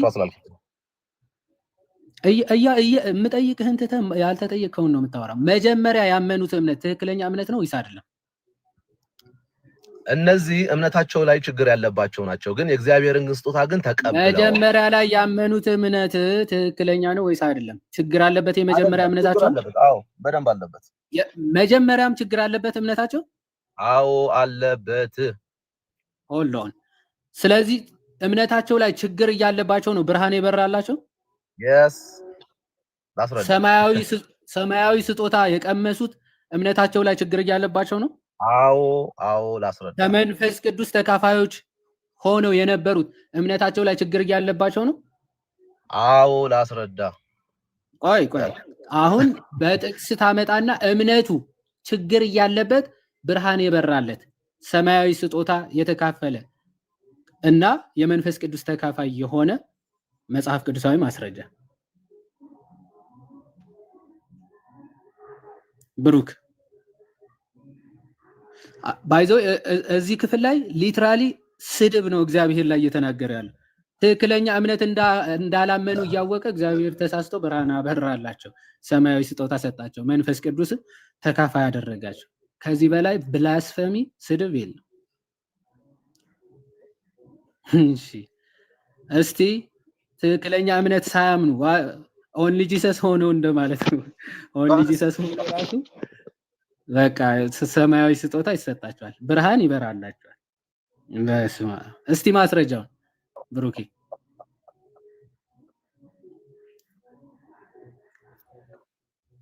እያወራህ ነው? ዮሐንስ 6:7 ስልክ እየገባብኝ ነው። ዮሐንስ 6:7 ነው። ኦኬ ዮሐንስ 6:7 እሺ ልክፈትልሽ።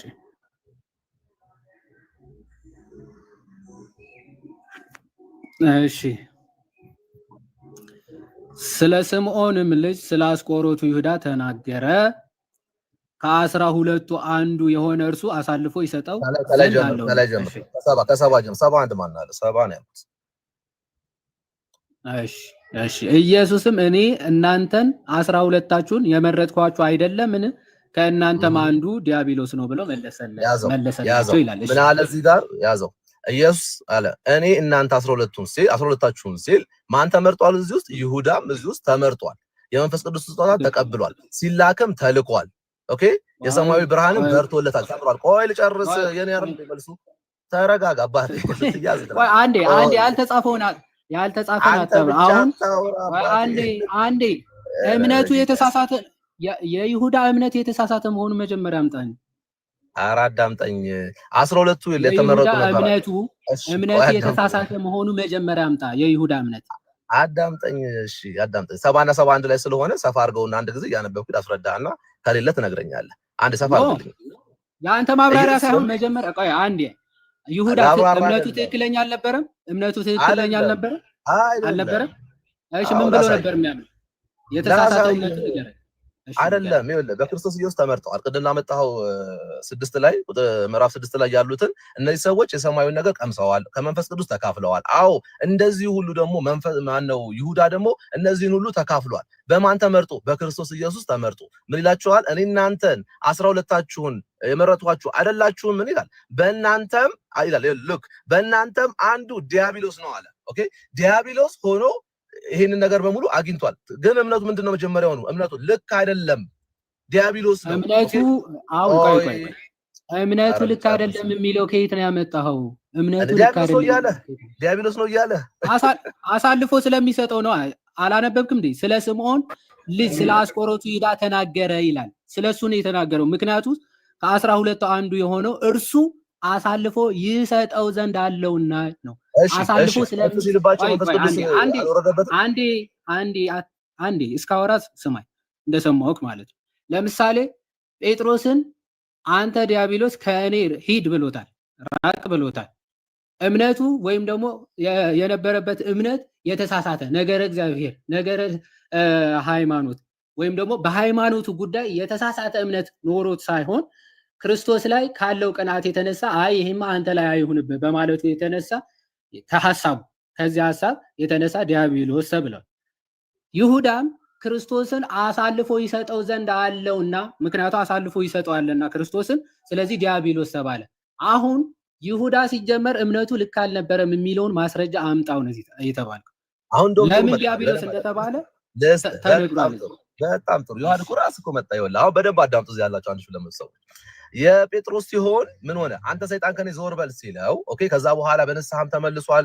ብዙ ኃጢአትም ሰርቶ ክዶትም በንስሐ ተመልሷል። ምን ስለሆነ? ድነቱ ልክ ስለሆነ ኦኬ።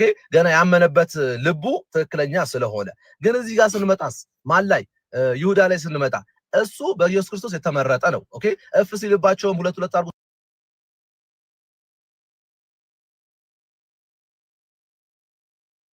ተሰጥቶታል። ይሄ ሁሉ ነገር አድርጎ ግን ምንድነው አለው? ዲያብሎስ ነው አለው። የሁለቱን ዲያብሎስ ልዩነት በደንብ እዩ።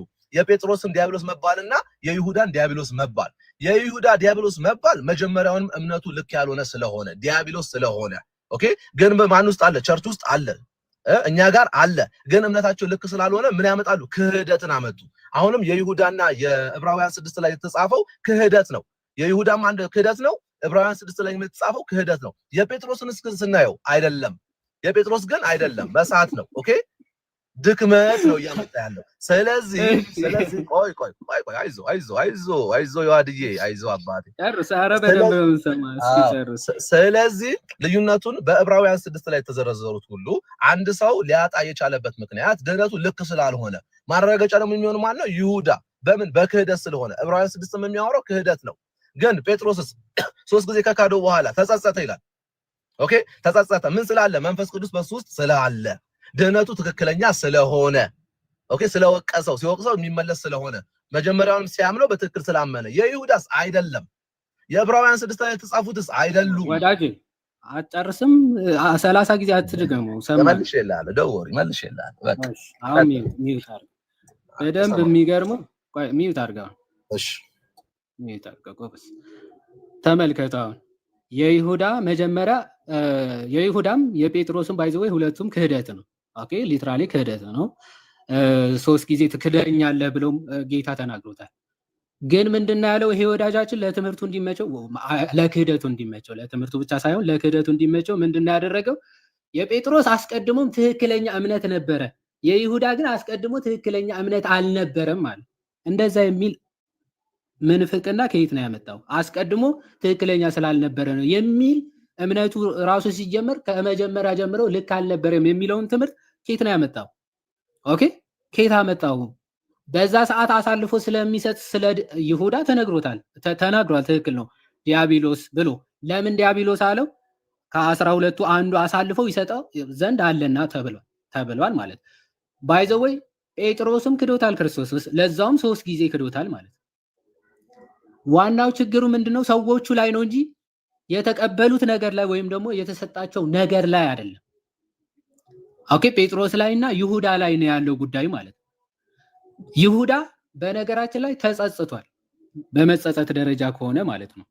ተጸጽቷል አልተጸጸተም? ተጸጽቷል በነገራችን ላይ። እሺ እንዲህ ይላል፣ በዚያን ጊዜ አሳልፎ የሰጠው ይሁዳ እንደተፈረደበት አይቶ ተጸጸተ ይላል። በመጸጸት ደረጃ ባይዞ ይሁዳም ተጸጽቷል። ችግሩ ምንድነው? የይሁዳ ንስሐ አለመግባት ነው። ኦኬ ሊጸጸት ይችላል፣ ግን ንስሐ ካልገባ ኦፍ ኮርስ የዘላለም ህይወትን ታጧል። ይሁዳ ንስሐ ቢገባ ኖሮ እግዚአብሔር አምላክ ይቅር ይለዋል። መንፈስ ቅዱስ ስላልተቀበለ ወይም ደግሞ ስላልተመረጠ ወይም ደግሞ ስላልዳነ ከጀምሮ አይደለም። ኦኬ ተጸጽቷል፣ ግን ሄዶ ምንድነው ያደረገው? ራሱን አጠፋ ማለት። ጴጥሮስስ ክዷል፣ ኦፍ ኮርስ ተጸጽቷል፣ ትክክል። ከዛ በኋላስ የንስሐ እንባ አለቀሰ፣ ወደ ክርስቶስ ተመለሰ ማለት። ማንኛውም ሰው ነፃ ፈቃዱ አለው። ክርስቲያን ስለሆነ ኃጢአት አይሰራም፣ ክርስቲያን ስለሆነ ንስሐ ላይገባ አይችልም የሚባል ነገር የለም። ይኸው ጴጥሮስን አየን እኮ ኃጢአት ሰራ፣ ኦኬ ካደ፣ ግን ንስሐ ገባ። ይሁዳን አየን፣ ካደ፣ ኃጢአት ሰራ፣ አልተመለሰም፣ ተቆርጦ ተጣለ ማለት ወጣ ከድህነት ማለት ከድህነት ወጣ። ሌሎችም እነ ዴማስን እንመልከት። ለዚህ ዓላማ ተመርጠው ተሹመው ነበረ። የከተማው ብልጭልጭ ይዟቸው ምን ሆኑ? ወጡ ማለት ነው፣ ከድህነት ወጡ ማለት። ዕብራውያን 6ም እየተናገረ ያለው እነዚህ ሰዎች እምነታቸው ከጅምሩ ትክክል ያልሆነ ሆኖ ሳይሆን ዕብራውያን ምዕራፍ 6 ላይ ያሉ አንድ ጊዜ ብርሃን የበራላቸውን ሰማያዊውን ስጦታ የቀመሱትን ከመንፈስ ቅዱስም ተካፋዮች ሆነው የነበሩትን ይልና መልካሙን የእግዚአብሔርን ቃልና ሊመጣ ያለውን የዓለም ኃይል የቀመሱትን። ኦኬ ሲጀመር ከጅምሩ ትምህርታቸው የተሳሳተ ሆኖ ሳይሆን መልካሙን የእግዚአብሔር ቃል ምን ብለዋል? የተቀበሉ መልካሙን የእግዚአብሔር ቃል ሊመጣ ያለውን የዓለም ኃይል ቀምሰዋል። እነዚህ ሰዎች ትክክለኛ የሆነ መረዳት፣ ትክክለኛ የሆነ እምነት ሳይኖራቸው ብርሃን አይበራላቸው፣ ሰማያዊ ስጦታ አይሰጣቸው፣ የመንፈስ ቅዱስ ማደሪያዎች አይሆኑ ትክክለኛ እምነት ካልያዘ ማለት። ለዛ ነው መልካሙን የእግዚአብሔር ቃል ሊመጣ ያለው የዓለም ኃይል የቀመሱትን ይህን ሁሉ ያደረጉ ናቸው። ከዛ በኋላስ እንደው ከጅምሩም እምነታቸው ትክክል አልነበረም ስላልነበረ ይላል አይደለም። በኋላም የካዱትን ምንድን ነው የካዱት?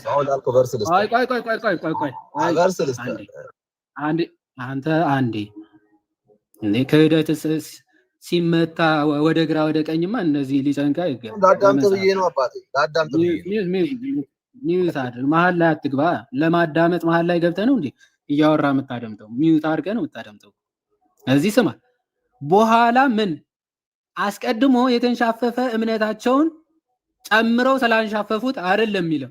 አስቀድሞም ትክክለኛ እምነት ስላልነበራቸው በዛው ቀጠሉ አይደለም የሚለው። በኋላ ምን የካዱትን ባይዘወይ ለመካድ አስቀድመ ማመን ያስፈልጋል። ትክክለኛ እምነት ነበራቸው። ከዛ እምነታቸውን ምን አሉ? ካዱ። ከዛ እነሱስ እንደገና ለንሳ እነርሱን ማደስ ለንሳ። አሁን እነዚህ ትምህርቱን ያውቁታል፣ ህይወቱን ቀምሰውታል፣ የመንፈስ ቅዱስ ተካፋዮች ሆነው የነበሩ ናቸው እነዚህ ሰዎች። ስለዚህ እነሱ ወደ ንስሐ ለመመለስ ማለት መመለስ በጣም ከባድ፣ እነሱን ወደ ንስሐ ለንስሐ እነርሱን ማደስ የማይቻል ነው። ለራሳቸው የእግዚአብሔርን ልጅ ምን ይላል? ይሰቅሉታልና ያዋርዱታል ተብሎ ነው የተገለጸው። ስለዚህ እነዚህ ሰዎች ለመመለስ ወይም ደግሞ ወደ ቀደመ እምነታቸው ለማምጣት የማይቻል ነው። ምክንያቱም እነዚህ ሁሉ ስጦታዎች ቀምሰዋልና ነው። ስለዚህ ነገር ነው የሚያወራው እንጂ ጭራሽ አስቀድሞ እምነታቸውም ልክ አልነበረም የሚል ባይዘው ከፕሮቴስታንት በስኮላሮች አንድ ለናሙና አንድ ማስረጃ ልታመጣ ትችላለህ? የፕሮቴስታንት ስኮላር ቆይ ስኮላር ምናምን ተወው እዛው፣ እነሱ ምንም የሚሰሩልኝ ነገር የለም። መጽሐፍ ቅዱስ በቂያችን ነው። አሁን ልንገርህ፣ በጣም ሰማዋ በቃ ሀሳብ ሰጠ። ያው ቆይ አሁን ሀሳብ ሰጠውኝ፣ ለሰጠው ሀሳብ ማብራሪያ ሰጠው። አሁን ማስረጃ አለ? ወደ ጥያቄያችን ነው አለኛው። ልመጣ እኮ ነው። ኦኬ። እነዚህ ሰዎች ሲጀመርም ያመኑት እምነት ልክ አይደለም የሚላለ ከፕሮቴስታንት ስኮላሩን ተወው። መጽሐፍ ቅዱስ ልሰጥህ አይደል እንዴ? ምን ስኮላሩ ትሮጣለህ? አንደኛ ዮሐንስ 2:19 አውጣልኝ። ኦኬ። ስለዚህ እንዳለ ፕሮቴስታንቶች ሳያውቁ ነው የሚያብራሩት መጽሐፉ ብለህ ነው የምትረዳው? ኧረ እናትህ፣ አሁን እሱንም እናወራበታለን፣ ችግር የለውም። እንደ ቅድም እንዳስቀመጥከው ጥያቄ እናወራለን። አሁን ግን ዮሐንስን አውጣልኝ። ለምን ይሄንን ጨርሰን ነው የምናልፈው? ስለዚህ ማንኛውም የፕሮቴስታንት ስኮላር እንደዛ ብሎ ራሱ የፈታል የለም። ብቸኛ ፈጪ አንደኛ ዮሐንስ 2:19 መጽሐፍ ቅዱስ እየመለሰ መጀመሪያ ቆይ አንዴ ይሄንን ጨርሰውና፣ ስለዚህ ሁሉም ስኮላሮች ስተዋል፣ አንተ ብቻ ነህ ልክ ማለት ነው። አላልኩም። አሁን ስኮላር አስፈልገኝ። መጽሐፍ ቅዱስ በቂ ነው። መጽሐፍ ቅዱስማ የካዱትን ይላል እንጂ መጀመሪያም ትክክለኛ እምነት አልነበራቸውም የሚል ሽታው የለም። ስለዚህ ለመካድ አስቀድሞ ያመኑትን እምነት የካዱት እዛ ክፍል ላይ ያመኑትን የመጀመሪያ እምነት ነው ወይስ አይደለም? የካዱት ያመኑትን የተመረጡ ሆነው ግን በክህደት ያጡ እምነታቸውን ነው እምነቱን ነው አይደለ የካዱት? ያመኑትን እምነት ነው አይደለ የካዱት? ያቁታል። መንፈሳዊ ነገርም ተቀብለዋል፣ ተመርጠው ነበረ፣ ግን በክህደት ግን ወጡ። ያ ትክክለኛ እምነት የነበራቸውን እምነት ነው አይደል የካዱት? ወዳጅ ፍሮም ዘ ቢጊኒንግ አንተ ትክክለኛ ለመሆኑን የምታውቀው ክርስቶስ ኢየሱስ ወደ የሚመጣውን ከቶ ወደ ውጭ አላወጣውም አለ። አየህ፣ ከእጅ የሚነጥቃቸው ማንም የለም። ያመኑት ስለዚህ ቆይ እግዚአብሔር ተሸውዶ ነው እምነታቸው ልክ መስሎት ነው ለወጡ ስራትና ትክክለኛ ይሁዳ ተሸውዶ ነው እያልከኝ ነው? ስለ ይሁዳ ተሸውዶ ነው እያልከኝ ነው? ይሁዳንማ ይኸውልህ የሚያስፈልገውን ሁሉ ተሰጠው እኮ በመጀመሪያ ባመነው እምነት ተከተለኝ ተብሎ ተመረጠ፣ ተከትሎት መጣ፣ የአለቅነት ስልጣን ተሰጠው። ከዛ በኋላ የዲያብሎስ ማደሪያ ሆነ። የሆነ ሰዓት ዲያብሎስ ገባበት ይላል። የአለቅነት ስልጣን አልተሰጠውም። የአለቅነት ስልጣን አትበል። የአለቅነት ስልጣን አትበል። አሁን አንዴ ብሩክ ይረጋ በል። አንዴ የማታውቀውን ያቺ ሽቶ ሻጭ ሽቶ ገዝታ እግሩ ላይ ስታፈስ የቀናበት ምክንያት የትኛውም የቤተ ክርስቲያን አንድምታ ብትመለከት የሰው ጽሑፍ ነው። መጽሐፍ ቅዱስ ላይ አንተ መጽሐፍ ቅዱስን ማታውቅ ከሆነ ስለዚህ መጽሐፍ ለምንድን ነው የምትደረበው? አንዴ አትደረብ፣ አትጩህ። አንዴ ቆይ። መጽሐፍ ቅዱስ ምክንያቶች ወይም ደግሞ የሆነ ነገር ሲደረግ ያለ ምክንያት አይደለም የሚደረገው። ሰው ይሁዳ ስልጣን ነበረው በሐዋርያት መካከል። እሱም ምንድነው ገንዘብ ያዥ ነበረ። ይሄ ትውፊት ማታቅ ከሆነ አንድ ነገር ብጠይቅ ምንም አትመልስም ማለት ነው። አሁን ስለ ሉቃስ አለቅነት ያልከው ዮሐድ በድህነት ነው አለቅነት ተሰጥቶት ነበር ያልከው። ኦኬ፣ ስለ ብር መያዝ ምናምን አይደለም። ስለምን ድህነት ነው? ተከተለኝ ብሎ ጠራው ብዬ እየተናገርኩኝ ስለምን ድህነት ተከተለኝ? ለድህነት አይደለም እንዴ? ታዲያ ብር ለመያዝ ነው እንዴ ድህነት ለአንተ የተጠራው? ትክክል። አዎ ለድህነት ነው የተከተለው። ከዛ ደግሞ ሐዋርያዊ አገልግሎቶች። ስለዚህ አለቅነት ያልከው ምኑን ነው? ገንዘብ መያዙ ገንዘብ ያዥ ነበረ በሐዋርያት ዘንድ። ቀጥልሽ አውራሽ ስልጣን ነው። አታውቅም? ይሄ ገንዘብ ያዥ ስልጣን ነው። ቀጥል፣ ይመችህ፣ ቀጥል። እሺ ጎበዝ ሜዳ። አሁን ሚዩት አድርገውና ካላወቅ እሺ አሁን ልቀጥል። ዘን ይሁዳ ተመረጠ። ኦኬ፣ ከጅምሩ እምነት ባይኖረውማ ተከተለኝ ሲባል አይከተለውም ነበር። ኦኬ፣ አይከተለውም ነበር። ተከተለኝ ሲባል ግን ተከትሎት የሄደው ኦኬ ከክርስቶስ መዳንን አገኛለሁ ብሎ ተከትሎት ያለውን ነገር ጥሎ ሄዷል። ከዛ በኋላ ግን ምን እያለ ዲያብሎ ገንዘብ ወዳድ እየሆነ ገንዘብ እየወደደ ለገንዘብ እያደላ ሲመጣ ኦኬ ለ30 ብር ብሎ ማንን ካደ? ክርስቶስ ኢየሱስን ካደ ማለት። እሱን ለመካድ ባሰበ ጊዜ ነው ዲያብሎስም ገባበት አይደለም የሚለው በዕለተ ሐሙስ እሱን ለመሸጥ ሲሄድ ዲያብሎስ ገባበት ይላል። ትክክል። እግዚአብሔር ያቅም ነበር፣ ኢየሱስ ያቅም ነበር እንደሚክደው። ለምን? በደንብ ስለሚያቅም አስቀድሞ ተናገረ እኮ ከእነርሱ አሳልፎ ስለሚሰጠው ስለ ይሁዳስ ያቃቸው እነሱን የሚክዱትን አያውቃቸውም። ስለ እውቀት አይደለም እኮ እያወራን ያለ ነው ወዳጄ። አንተ እኮ ነህ አንተ ነህ ሲጀመር። ቆይ እኔ ሲጀመር ስላላወ ማለት እምነታቸውን ሳያውቅ ማለት ትክክለኛ እምነት ሳያምኑ ከሰጣቸው እምነታቸውን አላወቀም ማለት ነው። ምክንያቱም አንድ ሰው መዳን ለማግኘት ትክክለኛ እምነት አንዴ ላውራ። እንዳንተ አባባል የምርም የተሳሳተ እምነት ኖሯቸው የመንፈስ ቅዱስ ማደሪያዎች ከሆኑ ሎቱ ስብሐትና መንፈስ ቅዱስ ላይ የስድብ ቃልን ተናግራል። ምክንያቱም ትክክለኛ እምነት ባላመኑት ላይ መንፈስ ቅዱስ አደረ እያልክ ስለሆነ ማለት ነው። ይሄ ደግሞ ትልቅ ክህደት ነው። አልክ እኮ የመንፈስ ቅዱስ ተካፋዮች ሆኑ አላልክም? እነዚህ ሰዎች ትክክለኛ እምነት ሳይኖራቸው ከመንፈስ ቅዱስ ተካፋዮች ሆነው ነበረ አልክ አይደል? ክፈተው ማይክና አላልኩም። በደንብ አዳምጠኝ እያልኩ ያለው ክርስቶስ ማለት ደግሞ ወይ ትክክለኛ እምነት ነበራቸው። አሁን ደግሜ ልመለስ ነው። ትክክለኛ እምነት ነበራቸው ወይስ አልነበራቸው? ምንድን ነው 10 ሚኒት የምታደርጉት? እሺ አሁን ልመልስ። ትክክለኛ እምነት ነበራቸው። ትክክለኛ እምነት ይኸውልህ ኖራቸው አላቸው። አዎ ነበራቸው። በስማም ደግሞ አሁን ደግሞ ትክክለኛ እምነት ነው ያላቸው አለ። ሚዩት አድርግ። ቆይ አንዴ በፈጣሪ ስም ቆይ አንዴ የታች ያሉትን እስኪ ከቅድም ጀምሮ ሲከራከረን የነበረው ለሪሰን ጆኖመ እነዚህ ሰዎች ከጅምሩም እምነታቸው ልክ አይደለም እያለ ሲከራከረን ያልነበረ? እስቲ ፕሮቴስታንቶች የሆናችሁ የምሬ ነው እስካሁን ልክ አይደለም የመጀመሪያ እምነታቸው አስዋይ የተቆረጡት እያልኩ እኮ ነው አባቴ። እንዴ ለምን አታዳምጥም? ደግሞ አሁን አላልኩ ሚዩት በማድረግ አሰማኛ። ያኛው ያልኩበት ምክንያት አለኝ። ከራስ ጋር ነው ወይስ አይደለም? ያልኩበት ምክንያት አለኝ። ቆይ ስማኝ፣ ይኸውልህ አዳምጠኝ አንዴ። ከራስ ጋር ነው አይደለም? አይዋድ ምን ነው ሚዩት አድርገህ ትጮኻለህ።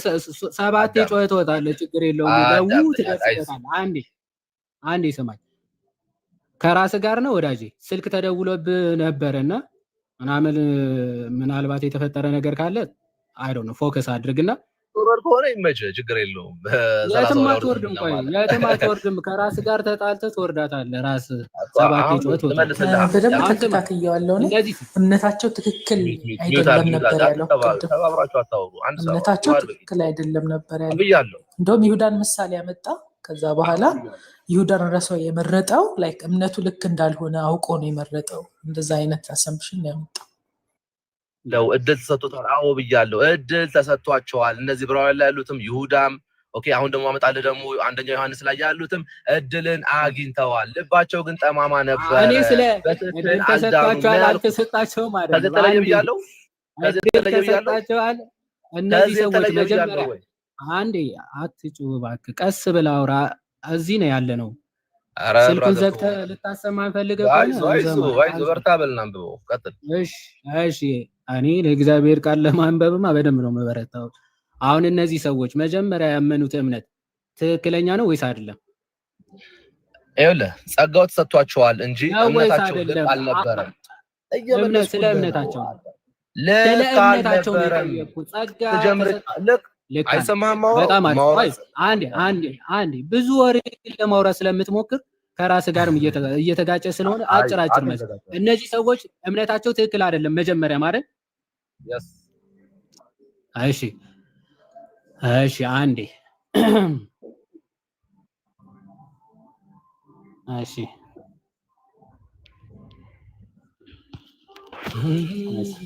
ብርሃን የሚበራው በእምነት ነው ወይስ አይደለም?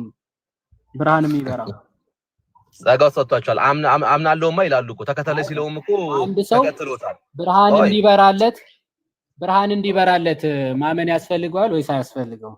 ትክክለኛ እምነት መከተል በቂው ነው። አዎ አምናለሁ። ማመን ያስፈልገው ሰማኛ አዎ እንጂ ማመን እኔ አይደለም ዮሐንስ ከጠየቅክ ልመልስልህ በጣም አትልጥ አዎ አምናለሁ ብሎ መከተሉ በቂ ነው አልከኝ እኮ ወዳጅ ለምንድን ነው የምትበሳጨው ረጋ በልና አንድ ሰው ትክክለኛውን ማለት ብርሃን እንዲበራለት ትክክለኛውን እምነት ማመን ያስፈልገዋል ወይስ አያስፈልገውም ብርሃን እንዲበራለት እኮ ሲመርጠውም እኮ ይሁዳ እኮ ተከትሎት ነው አይደለ ሲመርጠው ተከትሎት ነው ስለዚህ እባክህ ጥያቄን መልስልኝ ኧረ በጌታ ስም ዮሐንስ በሰላም ነው ሰው ብርሃን እንዲበራለት የጠየቁህን በደንብ ስማ ይሁዳ አትበለኝ ምሳሌ አትስጠኝ ቆይ አንዴ መጀመሪያ የምታምነውን እምነት ግልጽ አድርገህ ንገረኝ አንድ ሰው ብርሃን እንዲበራለት ትክክለኛ እምነት ማመን ያስፈልገዋል ወይስ አያስፈልገው ችግር የለውም ባያምንም ችግር የለውም ወይም ደግሞ አይ ትክክለኛው እምነት ማመን ያስፈልገዋል ከሁለቱ አንዱ ነው ትክክለኛ እምነት አይደለም ቀደም ጀምሮ እየነገርኩ ትክክለኛ እምነት አይደለም ግን ቆያ በቃ አዴ ጨርሻለሁ ሌሪሰን ጀመመ ቀደም ብሩኬ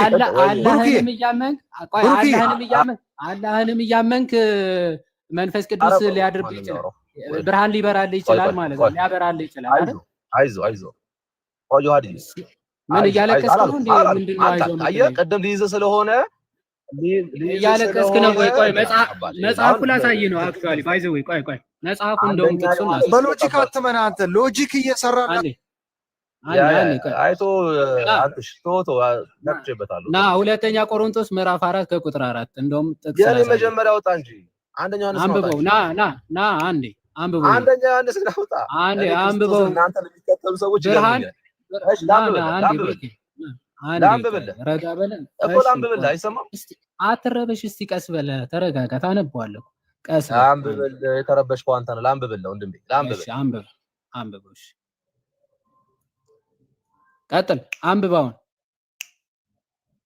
አንብብ ሚውት ለምን ታረጉኛላችሁ በማለት ያነበብኩልህ ነበርኩ ለእነርሱም የእግዚአብሔር ምሳሌ የሆነ የክርስቶስ የክብር ወንጌል ብርሃን እንዳያበራላቸው የዚህ ዓለም አምላክ የማያምኑትን ሐሳብ አሳወረ እሺ ምን አገናኘው ታዲያ ምንድነው የሚለው ብርሃን እንዳያበራላቸው ለምንድነው ያላባራ የወንጌል የክርስቶስ የክብሩ ወንጌል ብርሃን እንዳያበራላቸው የሆኑት በምን ምክንያት ነው እንዳይሰሙ ያረጋቸው እነዚህ ግን የሰሙ ናቸው አረ የሚለውን ጥቅሱን እንዳይሰሙ አይደለም የሚለው አንብብ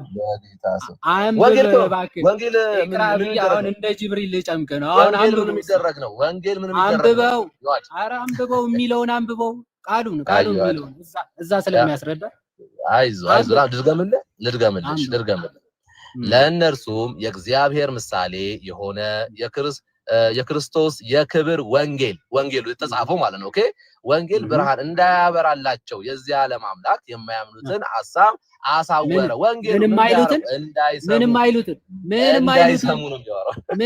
እንዳይሰሙ የሚለው ከየት ነው የምታመጣው እንዳይሰሙ ወንጌሉ ምንድነው እሺ ወንጌሉ ምንድነው አረ የሚለውን ምንም አይሉትን ነው የሚለው እምነት ከመስማት ነው ካላወቅክ ይባዲ ምንም አይሉትን እምነት ከመስማት ነው አይሉትን አሕዛብ የነበሩትን አሕዛብ የሆኑትን ወንድሜ የማያምኑትን አረ የማያምኑትን ያላመኑትን አይደለም የማያምኑትን ነው የሚለው ያላመኑትን አይደለም የማያምኑት ማለት ያላመኑ አይደሉም እንዴ የማያምኑት ሪካርድ አድርገው ቆይ አንድ የአማርኛ ማስተምረን ከባድ ነው የማያምኑት ማለት ነው አረ ስማ የማያምኑት ማለት ወንጌሉ ሲሰበካቸው አናምንም የሚሉ የክብሩ ወንጌል አያበራላቸውም እያለ ነው ወይስ አይደለም አይልም እንደዛም አይወላችሁ እምነት ከመስማት ነው እዚህ ጋር ያወራው አንብብ ነው ማነብል ወንድሜ የማንበብ ችግር አለ ሶስት ጊዜ ነገር ማለት ከገባው እኮ ነው ሶስት ጊዜ እንኳን አንብበም አይገባም እሱ ማወቅን እኮ በዚህ መረዳት መጽሐፍ ቅዱስ እንደኔ ይረዳል ነው ተላልኩ ወደ ስድብ ደግሞ ገባ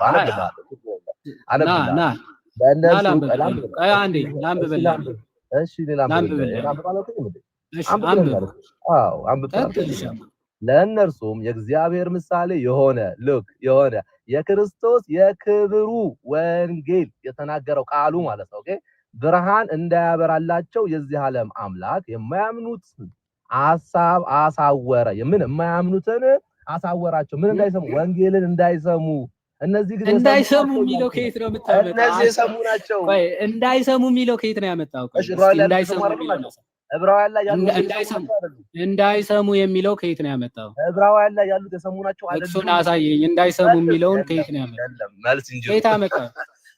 እንዳይሰሙ የሚል አለ? የለም አይደል? እንዳይሰሙ የሚል የለም አይደል? ወንጌሉ ምንድነው?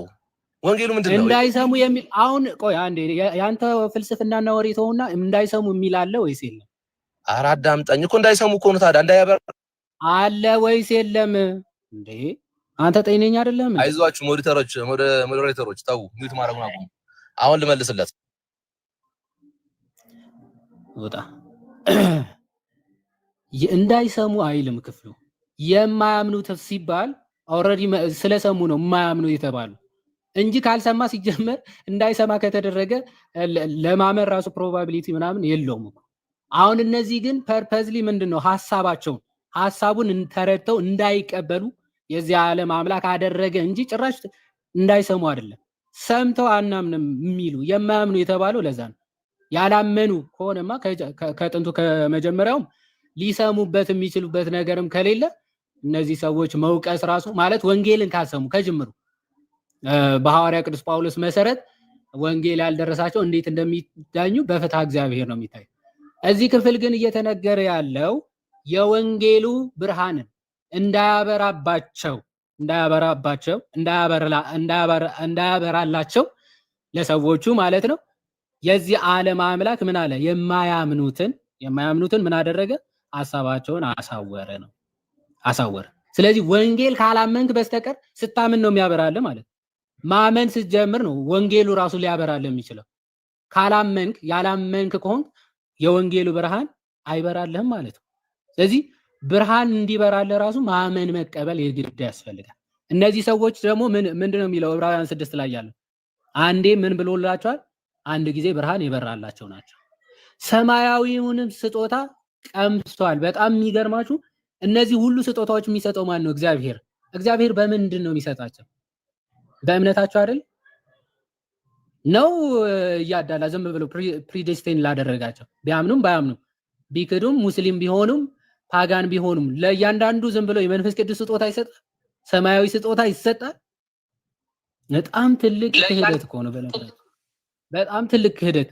ሮሚ ምዕራፍ እንትን ያለውን ላንሳና ወደ ወንድሞች ይሄዳል። ሮሚ ምዕራፍ 6 አይ ቲንክ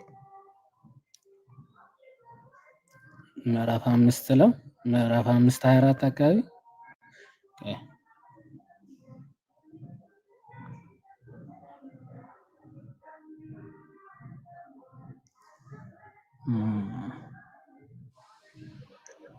የምዕራፍ 3 24 አካባቢ ያው በኢየሱስ ክርስቶስም በሆነው ቤዛነት በኩል እንዲያው በጸጋው ይጸድቃሉ አለ። እርሱንም እግዚአብሔር በእምነት የሚገኝ በደሙም የሆነ ማስተሰሪያ አድርጎ አቆመው። ይህንም በፊት የተደረገውን ኃጢአት በእግዚአብሔር ችሎታ ስለመተው ጽድቁን ያሳይ ዘንድ ነው ይላል። በምን? በእምነት የሚገኝ ነው። በእምነት ነው የሚገኘው መዳን ራሱ ማለት ነው። ከዛ ከጅምሩ እምነቱ ትክክል ሳይሆን እነዚህ መዳኖች ካገኘ ግን ስለዚህ ለውጥ ስባትና እግዚአብሔር ላይ ራሱ ጽርፈት መናገር ነው። ኦኬ ትክክለኛ እምነት ይመን አይመን ሳያቅ ጸጋውን ሰጠ እንደማለት ነው። በኋላ ጸጋውን ትቶ ይክዳል አይክድም እኮ እሱ የራሱ ጉዳይ እኮ ነው። እግዚአብሔር ግን የሚሰጠው ጸጋውን የሚያድለው የመንፈስ ቅዱስ ማደሪያ የሚያደርገው ባመነው ትክክለኛ እምነት በተቀበለው ትምህርት መሰረት ነው ማለት። ለዛ ነው እርሱም እግዚአብሔር በእምነት የሚገኝ በደሙም የሆነ ማስተስሪያ አድርጎ አቆመው ይላል። በእምነት ነው የሚገኘው መዳን ራሱ። ወዳጆቻችን ግን አሁን ምን እያሉ ነው? ጭራሽ እምነት ራሱ አያስፈልግም ወደ ማለት ትልቅ ክህደት እየመጡ ነው። ጨርሻለሁ። ወንድሞች ቀጥሉ። ወሬ እናመሰግናለን። ቃሎት ያሰማልን። ሌሎች የገቡ ሰዎች አሉ። ሌሎች